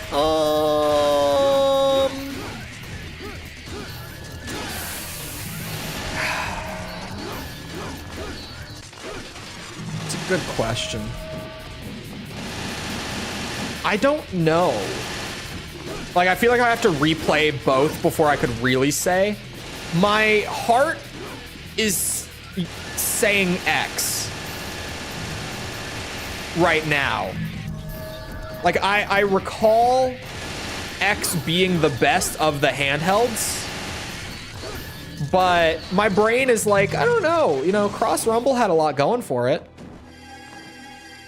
Had a lot of good stuff. A lot of English isn't English. Yeah, it is French. Okay, I thought so. It's true that a lot of English words just aren't English words. And I was like, I'm pretty sure facade isn't even our word, which is why it sounds so weird. You know, phonetically, like it's not spoken the way that you would speak it in English. You look at it and phonetically it's like, yeah, fakeade. That's a fakeade.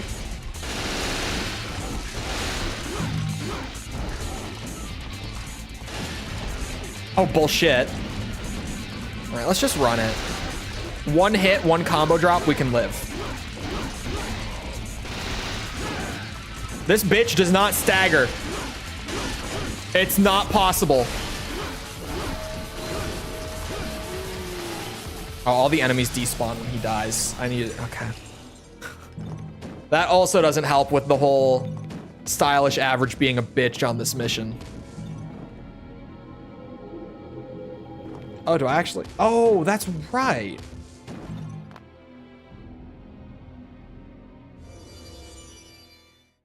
The boss is in here on Dante's disc. Forgot. I ran this mission a lot on Lucia as well, where it was like, yeah, you come in here to grab the weapon, but then you go to the other room to actually progress.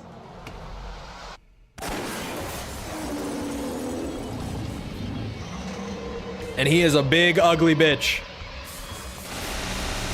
Big monkey. Everyone's favorite boss fight. Big monkey. We're gonna take it nice and slow. I got the claw grip going, don't worry. Oh, fucker. That's a bad start.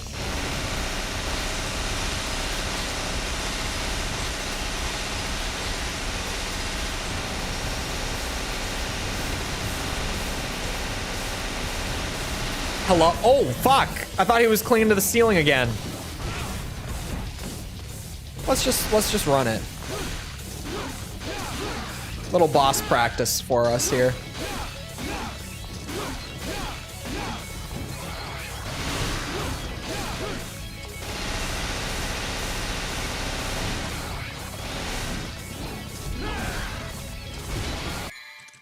Never mind. I have already made so many mistakes. It's not a very hard boss if I just don't do that. I should really only go in for melee with DT on him. I think that's going to be the move. DT, I've got Chrono Heart and Ice Heart enabled right now. So if I'm using melee and DT, like, I should not get hit. I can definitely build some style off of him, but I shouldn't be pushing it like that. He's a big tanky boss, but I shouldn't be doing that.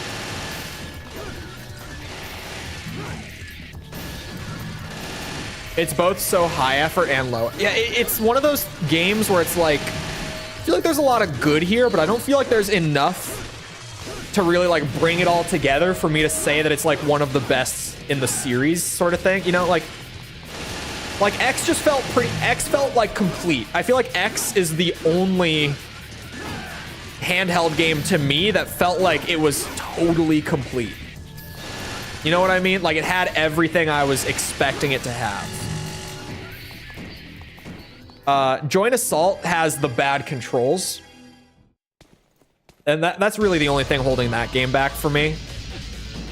You know, boss fights and story and all that included. I don't know. It like Cross Rumble. It's not like it's got anything there that's like, oh, this is bad and this makes me not like the game very much. But it feels like it's missing a little sauce. You know, it feels like there's just, I feel like I've said that about like 3 games in the last 2 days. Why do we keep talking about games like this where it's like, it's not bad, but it feels like there should have been a little something more. Just a tiny bit more. And I don't know what that thing that I'm looking for is, but there's something that's not there. Something that doesn't feel right. There's something. Simping for Joint Assault again. It's not that bad. I'm not even simping. What did I give it? Like a 7.2 or something like that, I think. I didn't even give it that high of a score because like it's not really missing anything. It's just the controls aren't great. And it's not a great campaign. Not a great story. Mission variety is pretty good. Like 12 bonus missions, maybe. The split screens from the 3DS were really weird for me. I couldn't get past it, but that's just me. It was super weird to have the game split into 2 screens like that.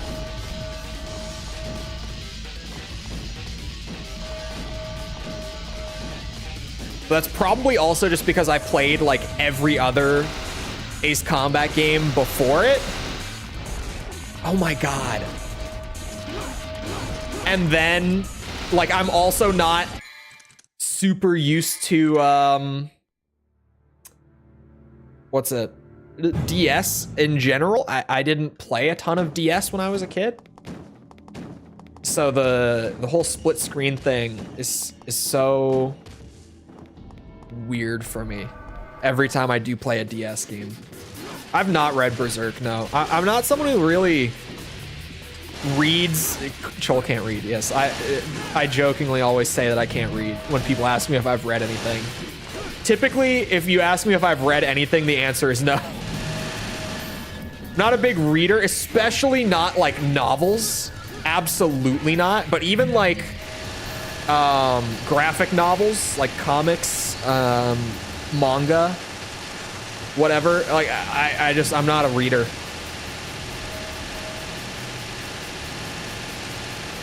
The DS is an RPG machine. Yeah, having like a full Ace Combat game, it wasn't bad, but it just felt odd. Like a full 3D, it was solid. It was perfectly fine, but it felt weird. Like even, I feel like recently, by the way, speaking of handheld systems, my opinion on the PSP from like a year ago has totally changed. I've played so many good PSP games for the channel in the last year. And beforehand, I was like, the PSP wasn't bad, but it didn't really have any games. But now I'm like, yeah, there's like a couple of really solid, like not amazing, but really solid Ace Combat games on there. There's like this, I mean, there's multiple Armored Core games on there. Oh my God. But like Formula Front in particular is like, yeah, there's this like really different, but like also really creative and kind of neat Armored Core game on there. Metal Gear Solid Portable Ops kicks ass. Like actually really good, and for some reason, a lot of the Metal Gear fandom doesn't like it. I say for some reason, I know the reason, and it's a stupid reason. If you don't know the reason as to why a lot of the Metal Gear fandom like actively dislikes Portable Ops and will tell you that you are wrong for liking it and considering it like a mainline title, it's because Kojima didn't direct it. Metal Gear Acid, not amazing by any means, but it's like, you know, if I, instead of binging through Acid, if I had like picked this up and this was the sort of thing where I like play a mission or two a week, just kind of at random, just like pick up the PSP, blast through a mission or two, put it back down. Acid would be such a fun game for that. I've played a lot of really good PSP games for the channel in the last year, and it's kind of, it's changed my mind on the PSP. Especially like Portable Ops.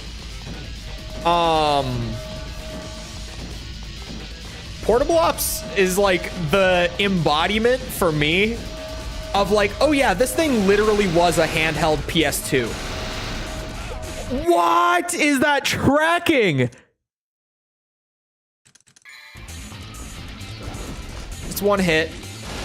We let it ride for now. Oh my God. Fuck.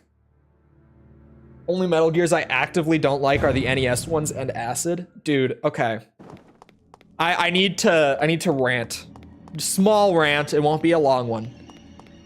I've never, at least I don't think I've bitched about this. Not really, I'm not really gonna be bitching, but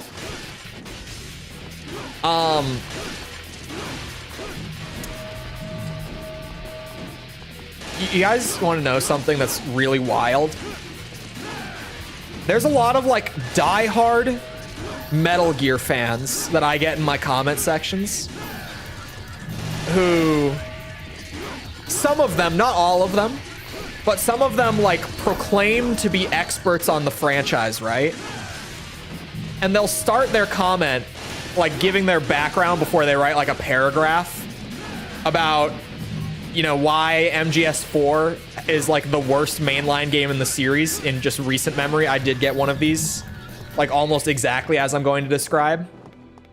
And they'll preface the whole comment with, I've played every Metal Gear game since the first one back on the NES. And in my head, I'm like, oh my God. This guy, does he know? Like, it's a genuine does he know like, you know the film theory thumbnail that got memed to hell and back? It's a genuine does he know moment where I'm like, is this guy aware that the NES Metal Gears are like bastardized versions of the MSX Metal Gears, and that they're actually not canon because they changed a lot? And that the director of the, you know, our Lord and Savior Hideo Kojima actively dislikes the Metal Gear NES games because they changed too much? Does he know? It's a genuine does he know moment. And especially one in particular that I did get lately that was like, this game, Metal Gear Solid 4, is like a bastardization of Metal Gear. And he prefaces it with, I've played every game in the series since the originals on NES. And by the way, I think it did say originals.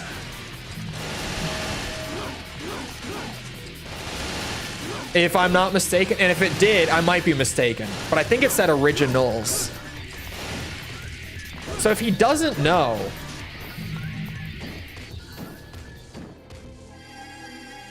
he played Snake's Revenge instead of Metal Gear 2. Like, I've played both. Playing both is one thing, but I think he, you know, having too much fun, I see. Raiden, you've missed it, but hard mode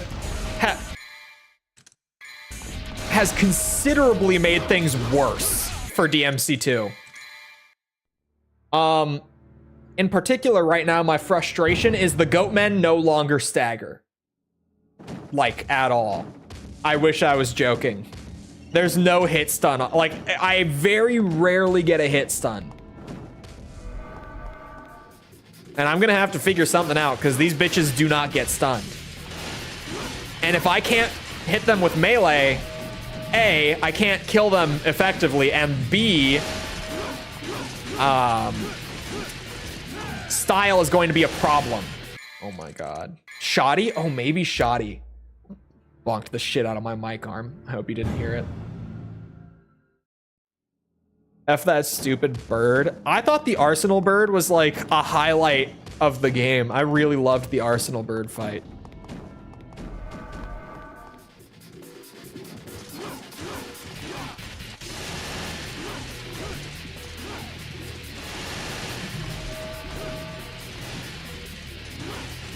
You guys see, no one actually commented on it, to my dismay. I have that one clip. It's the clip when I am talking about the how good the soundtrack is in 7, right? And I'm playing Daredevil. And I feature this Arsenal Bird clip where I do like the most Top Gun, like ridiculous Ace Combat shit. Where I like zip down, going from like above to under the Arsenal Bird, and like mid barrel roll, I fire off a missile and destroy the target on the bottom of it. And I was like, that clip is so fucking cool. And then no one ever mentioned it. Not one. I was like, surely one person eventually will mention how cool that was. Not one. Not one person. One person did. One of my buddies from high school who watched the review specifically mentioned that clip to me, and he was like, dude, that clip was sweet. Like, when he particularly was like, when you showed the song and you did that crazy roll thing and destroyed the target, that was awesome. And I was like, thank you, because no one else mentioned it. Fuck.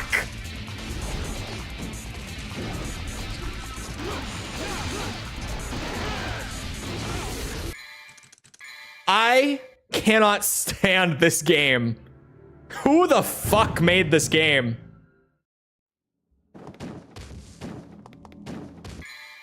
Oh, if I tab out, the game's gonna crash. I was like, I could pull up the clip. It's out there. I don't want my game to crash.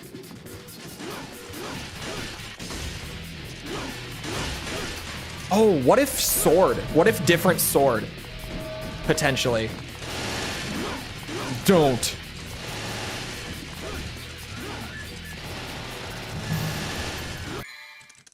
My combo came back and then insta-faded. The fuck? This game doesn't play by the rules, man. If you sent the video of the backward drift through the tunnel, I swear to God.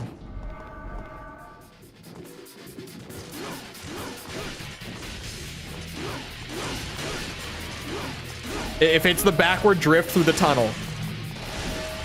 Just tell me now. Is it the backward drift through the tunnel?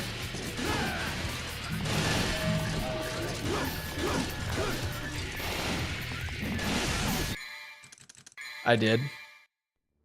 This fucking video.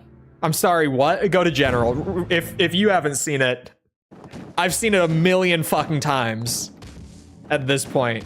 But if you haven't seen it, Raiden, you gotta go see it.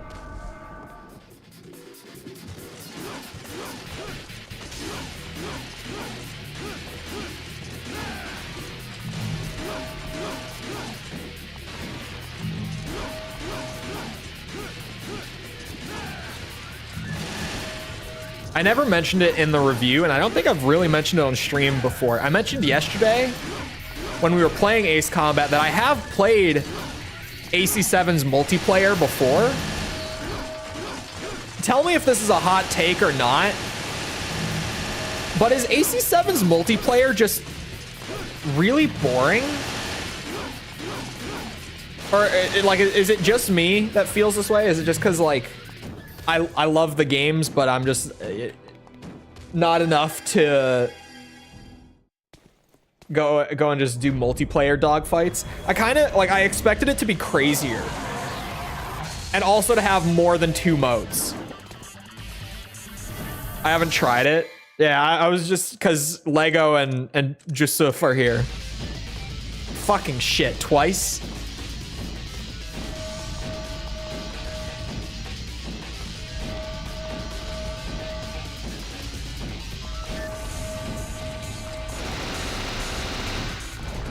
Forgot to actually change my sword.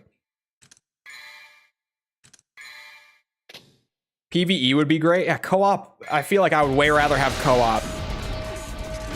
And like, yeah, me. He still doesn't get stunned by the. I'm not upset at all. Not one bit. What was I saying? MP, it was actually pretty fun. I didn't see any DLC planes when I played for a little bit. I didn't play for very long because me and my buddy went on to play it together, right? We opened up a room. We got like a full room going. It was a public room. One guy used the Strike Wyvern, but that was like as crazy as it got. Other than that, I didn't see any like DLC planes or anything. And it's like, you know, there's the 2 modes. There's free for all and there's team deathmatch. And you just kind of try to shoot each other down. And like that's it.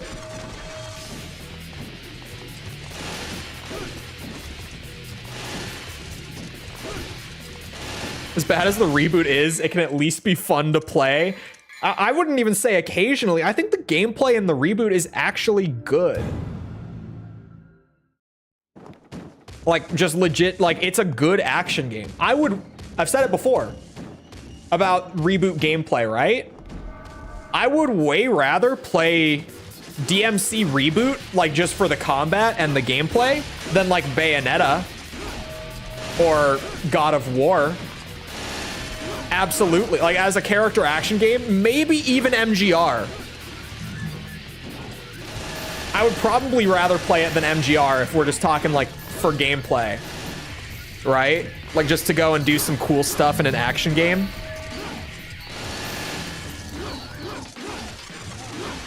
Like, it's a really good character action game if we're just talking about the gameplay. You start talking about the story.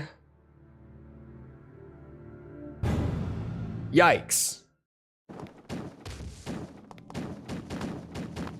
But I think that the story, for me, to a certain extent, I think that the story in Reboot does have a bit of a so bad it's good quality.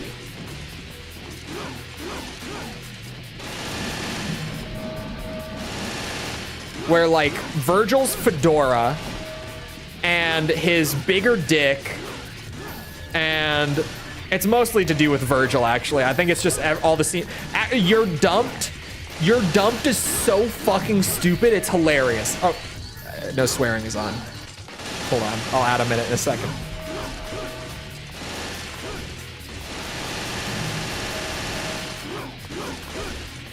When you kill the succubus boss, and Dante made the joke like at the start of the fight about being her prom date, and then when you kill her, he just looks over the ledge and he goes, "You're dumped." So stupid, but like really funny because it's so stupid, right?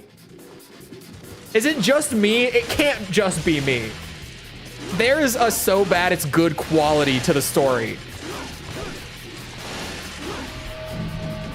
And you know, just in case, not to spoil the big twist at the end, chat, but the big twist at the end is the most obvious thing if you've played any Devil May Cry game before Reboot.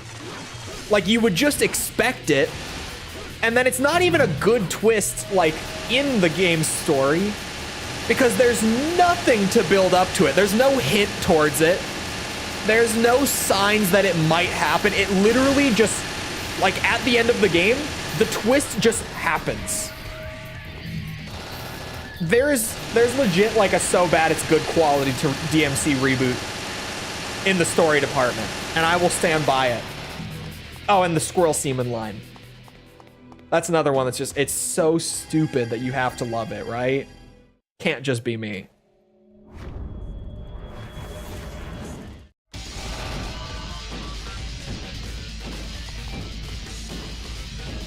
I haven't played Reboot in a long time, too. So when I do get to it for stream, it's gonna be an adventure. Because surely there's gonna be people in chat who have also just never seen the game.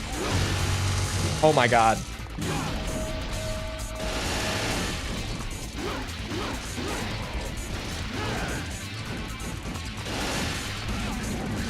Oh my god, I got hit twice!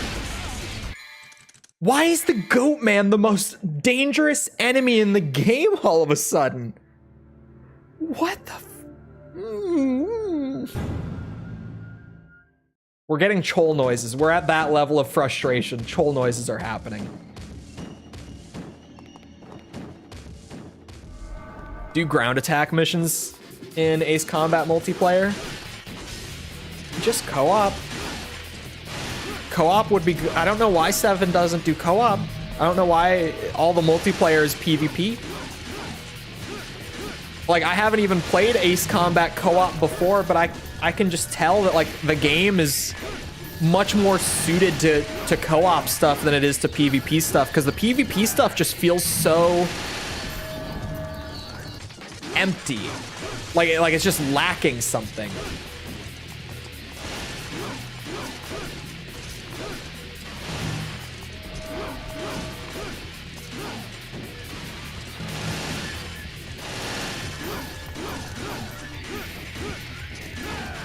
Oh, thank God.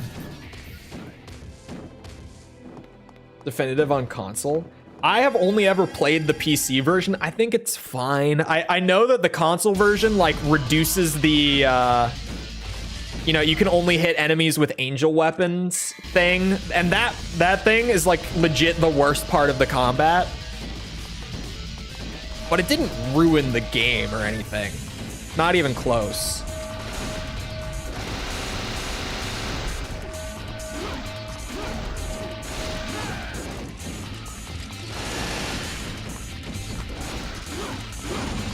Oh my god. This fucking enemy. It's worth an extra minute.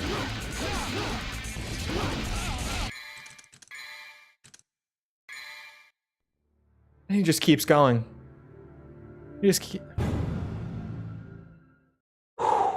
Deep breaths.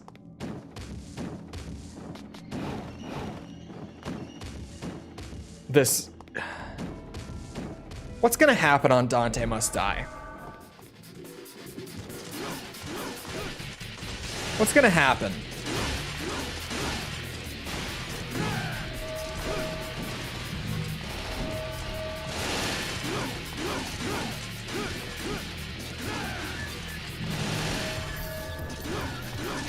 When I get to Dante Must Die.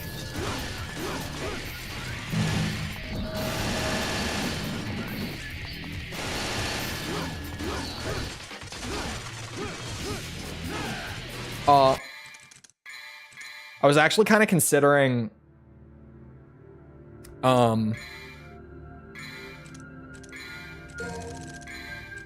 grabbing an upgrade on Vendetta and trying that instead. Oops. Please do multiplayer for Join Assault streams. How good is the security on PP's network stuff?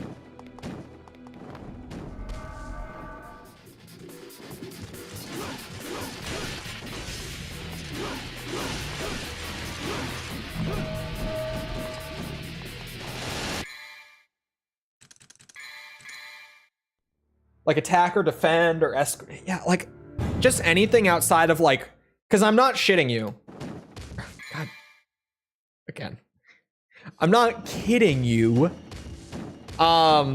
If you've never checked out the multiplayer, it's legitimately free for all or team deathmatch, and that's it. And you fly around for like 5 minutes trying to score as many kills as you can, and then the match ends, and then you go to the next one. And it feels so lacking. Like, it feels so, probably what did happen, just based on how it feels, is I bet it was just kind of slapped on at the end of development. Like, they just didn't really have time to like flesh out a proper multiplayer experience aside from the campaign.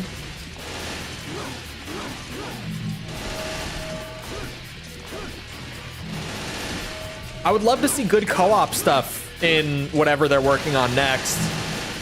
I think good co-op stuff would be awesome.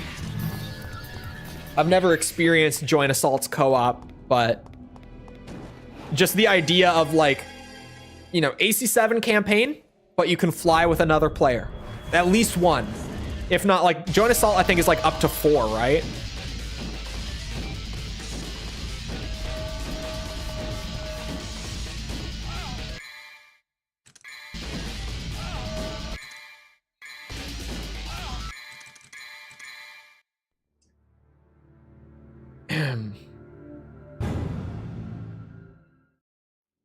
Both AC and AC.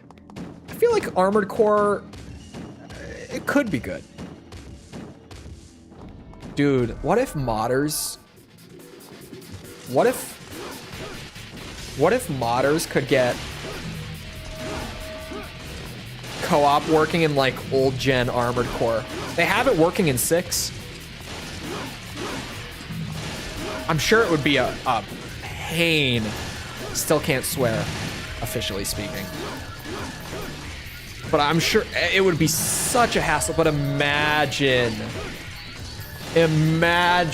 like you could play Gen 1 and just literally, like what I would say, just buff enemy health by like, I don't want to say double straight up because like builds are gonna, by like 75%.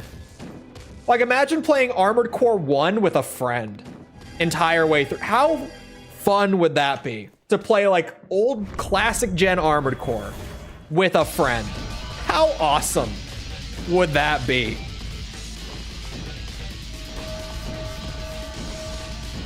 Got really sick of the online. Yeah, I was talking about it because me and a friend of mine went to play some AC7 multiplayer together. And both of us, after like 30 minutes, we were like, yep, we've seen it. And that got boring really fast.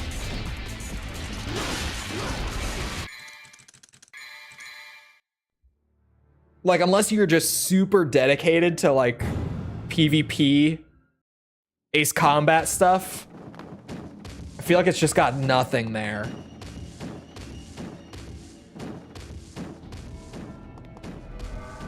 I mean, especially just like no modes, no features, no nothing.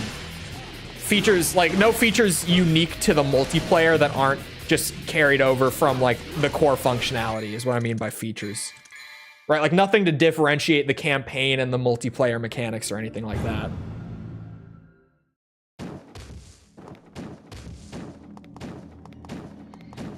Could you imagine a multiplayer deathmatch mode for AC6 using like full maps? How many players are we talking here?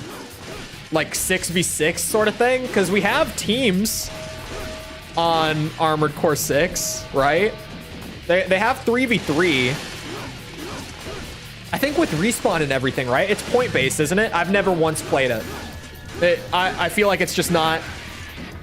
Like, just in basic concept, it's not very interesting to me. Just the idea of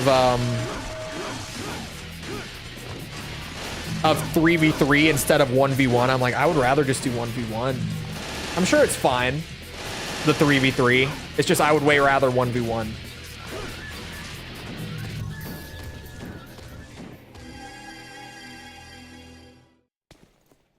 Add more targets and a second player can control one of the wingmen. Well, yeah, they've done co-op before is like the thing, right? Not even just with like Ace Combat Infinity, but I think there were some co-op missions for AC6. And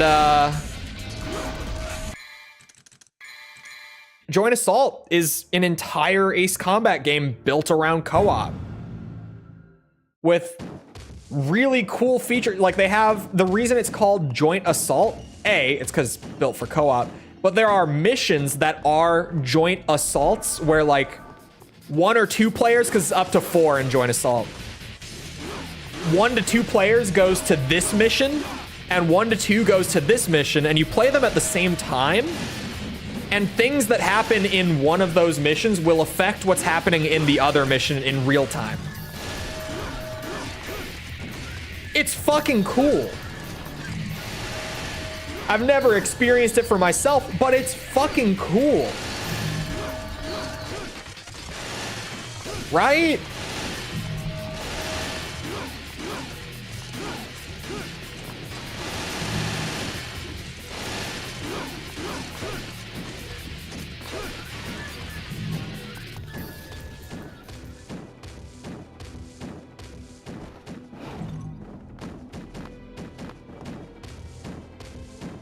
Ace Combat Online Jet Racing. Jet Racing could be fun.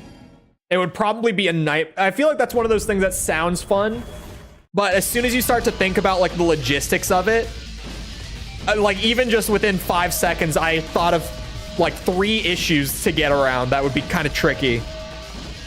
Like you'd have to lock people to certain planes and configurations with like custom parts. But then, you know, with everyone moving at the same speed, how do you design a course that's actually gonna add like a skill gap when it comes to planes, aside from just like, I don't know, doing tunnel runs? It sounds really fun just thinking about it right away, but then as soon as I started to think about it in specifics at all, I was like, oh wait, fucker!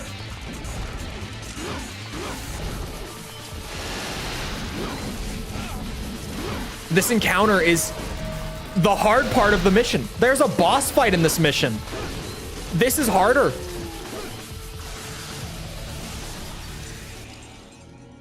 There was a plane racing game on PS1. Someone in the comments like told me about it and I looked it up. It looked weird. Looked all sorts of wacky.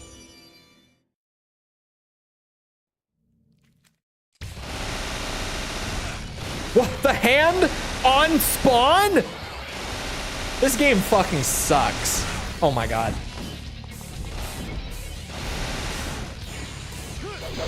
And I'm flying because I still have aerial heart from the last mission. Fix that. I would rather not be flying.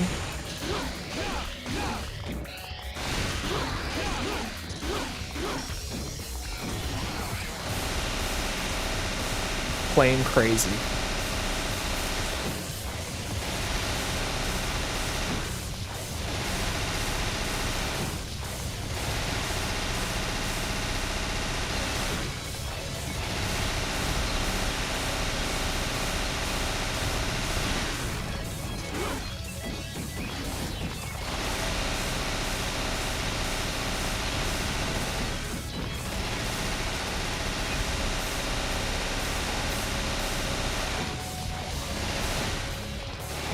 He gets ads on hard mode?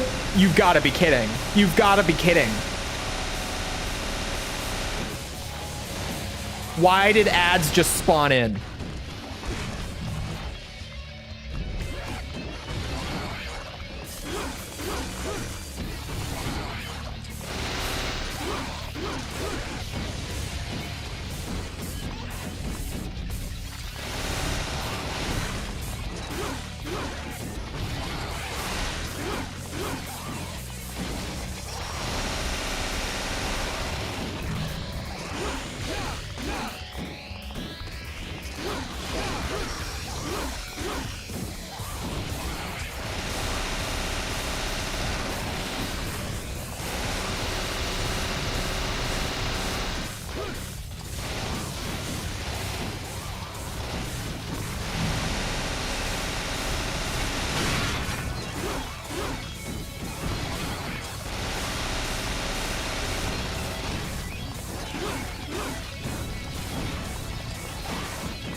This is not the run. But it's solid. It's good practice for the boss, at least. Okay, I have to kill him. He's gonna make it worse than it already is.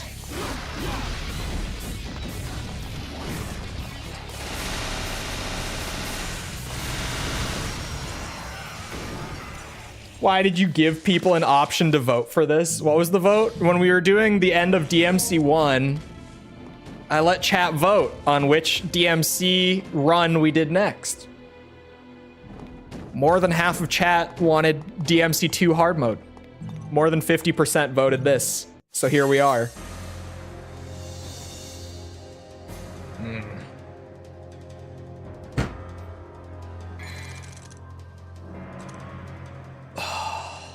Chat. Do you see what I see? Don't even look at the damage, okay? Just don't even consider the damage, right? Don't even. Just look at the first two. If nothing else. I need way more orbs, but I also need to do it a lot faster.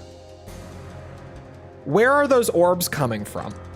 Other than the enemies that spawn while the goat man is just rampaging.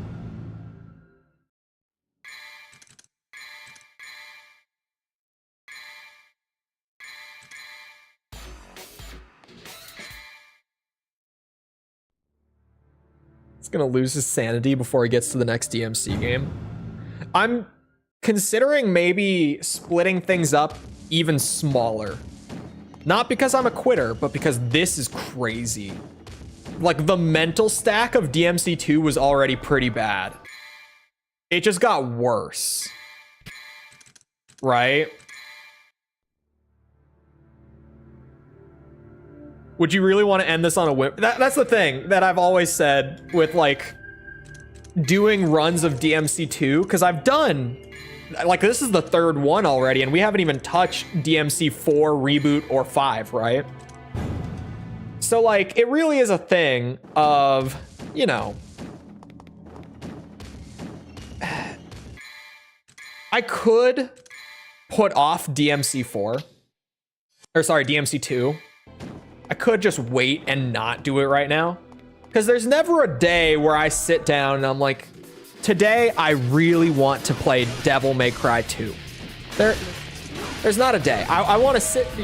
You guys think that I wake up and I'm like, you know what I want to do today? I want to sit down and for 3 hours straight, I want to try to play Devil May Cry 2 to perfection. No. Of course I don't. No one does. But... it has to happen at some point if I do want to get the entire series mastered and perfected this way, right? That is the goal. It's got to happen at some point. So the ideal way, in my mind, to do DMC 2 is to just try to get good, solid chunks of progress in early and just spread it out throughout the entire journey so that it's not going to destroy me mentally. Which is why right now I'm like, you know, I could probably right now do it where, like, you know, I do a stream of working on DMC 2. Maybe I get 2 or 3 S ranks in a day. And then maybe I do a stream where I do like a little DMC 3 Virgil. And then we go back for like another stream of DMC 2. And then maybe I do a stream of the DMC 4. I could split things up even more instead of just like full run front to back. Although with doing a new game, it's kind of weird. Maybe I could just split it up with 3 Virgil to save myself the agony.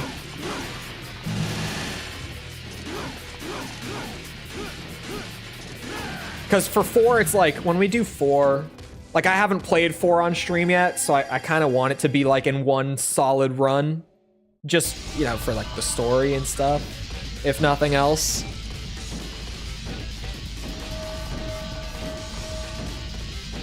I might start just interchangeably flopping between this and DMC 3 Virgil.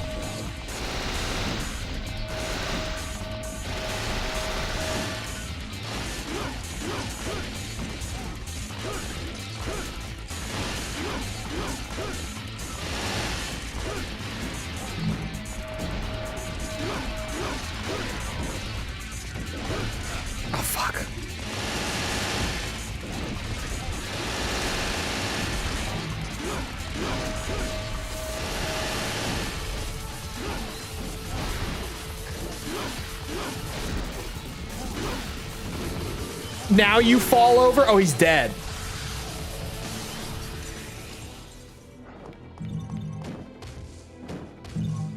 Doesn't do you favors to swap between them. To be fair, DMC2 is not the hardest game to just pick back up and go. There's a dedicated dodge button. There is shoot button, sword button, dodge button. It's all just spacing and timing in DMC2. And praying that bullshit doesn't kill you. Oh. Twice.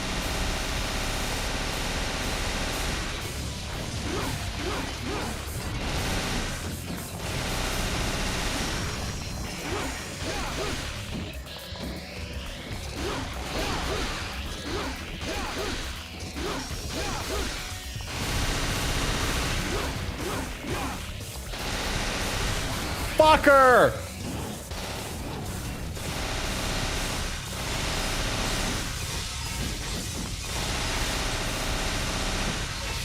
Love Rusty, I don't know what to do.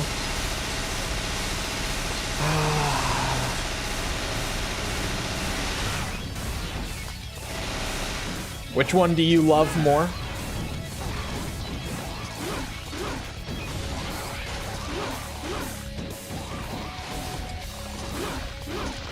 You have to choose one.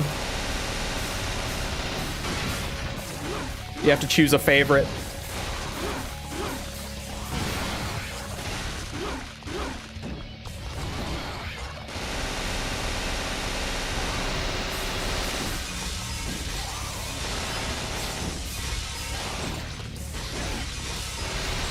Thing is, too, I could get orbs from his ads, but then, like, the amount of time that I'm going to spend doing that.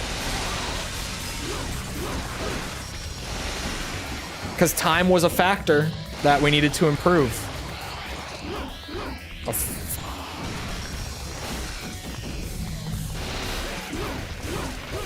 did I kill him with an S rank on the last run? That's also a thing to consider.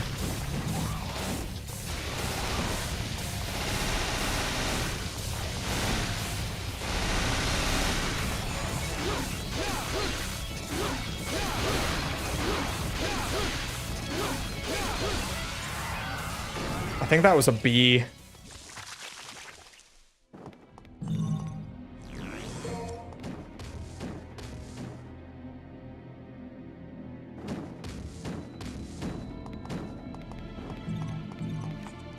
Let's see. Let's see. Better, aside from damage. It must just be... I did kill some ads and I did kill more skeletons before I went in. I still got an A on time. I got it shorter.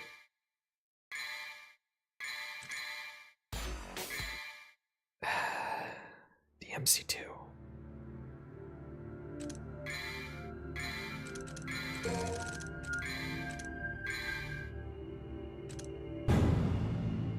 Perhaps a little Virgiling might happen in the near future. Because, you know, as hard as this is, I did pick up DMC2 today for the first time in, I don't know, 2 months, maybe? Something like that, at least. And I got 2 of them. 2 of my 18, right? Maybe 3, we'll see. I wouldn't bet on it, but we've been learned. What a bitch. Just me?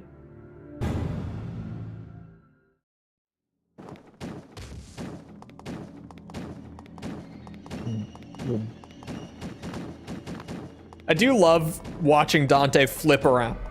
Sorry, hiccup. Flip all over the place in this game. Because that is just the best way to play DMC2. Thank God. Immediate combo drop would have been another reset.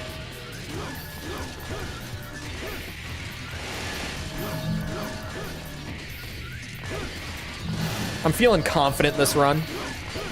relatively.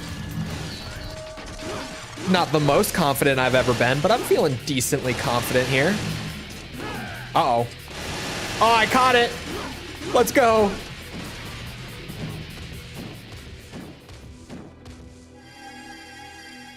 I feel like every encounter in this game is a gauntlet. The first one's definitely the easiest of the bunch. But did I say in this game, in this mission, if I said this game? Every encounter in mission 3 is rough. This one, I would say, is the worst. This is the roughest. This fucking goat. With ads. Buffed ads that were not this strong on hard mode. And a buffed goat who can no longer be hit stun, like, by anything. And who's way faster, way more aggressive.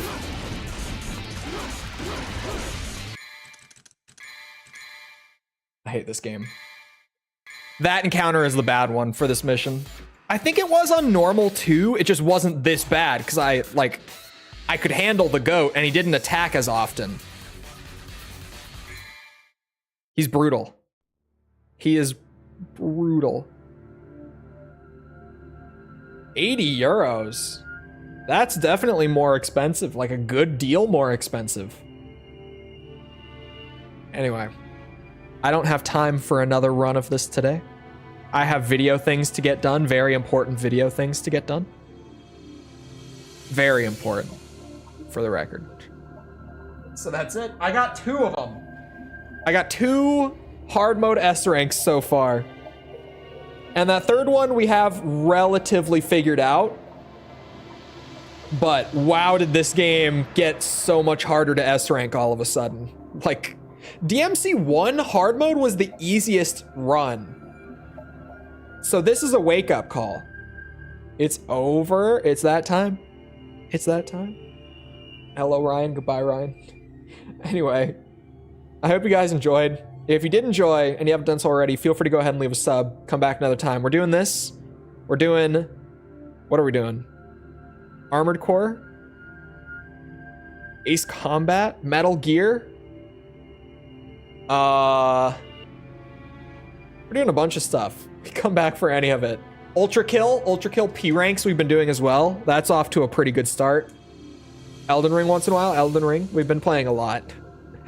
And there's a temptation to do more, but I won't. I'm better than that. I have a schedule to at least somewhat maintain. Anyway. Also, if you enjoyed, like stream because algorithm and blah, blah, blah. If you're looking for links to anything outside of YouTube to engage with the community, links are in the description, like Twitter, Discord server, whatever. They're down there. If you haven't seen the Metal Gear series yet, or if you haven't seen the MGS4 video yet, more specifically, that's pinned at the top of chat right now. You can check it out there. Other than that, though, once again, I hope you guys enjoyed. I'll see you always back here next time. I hope you all have a great rest of your day. Thank you for coming to the stream, and goodbye.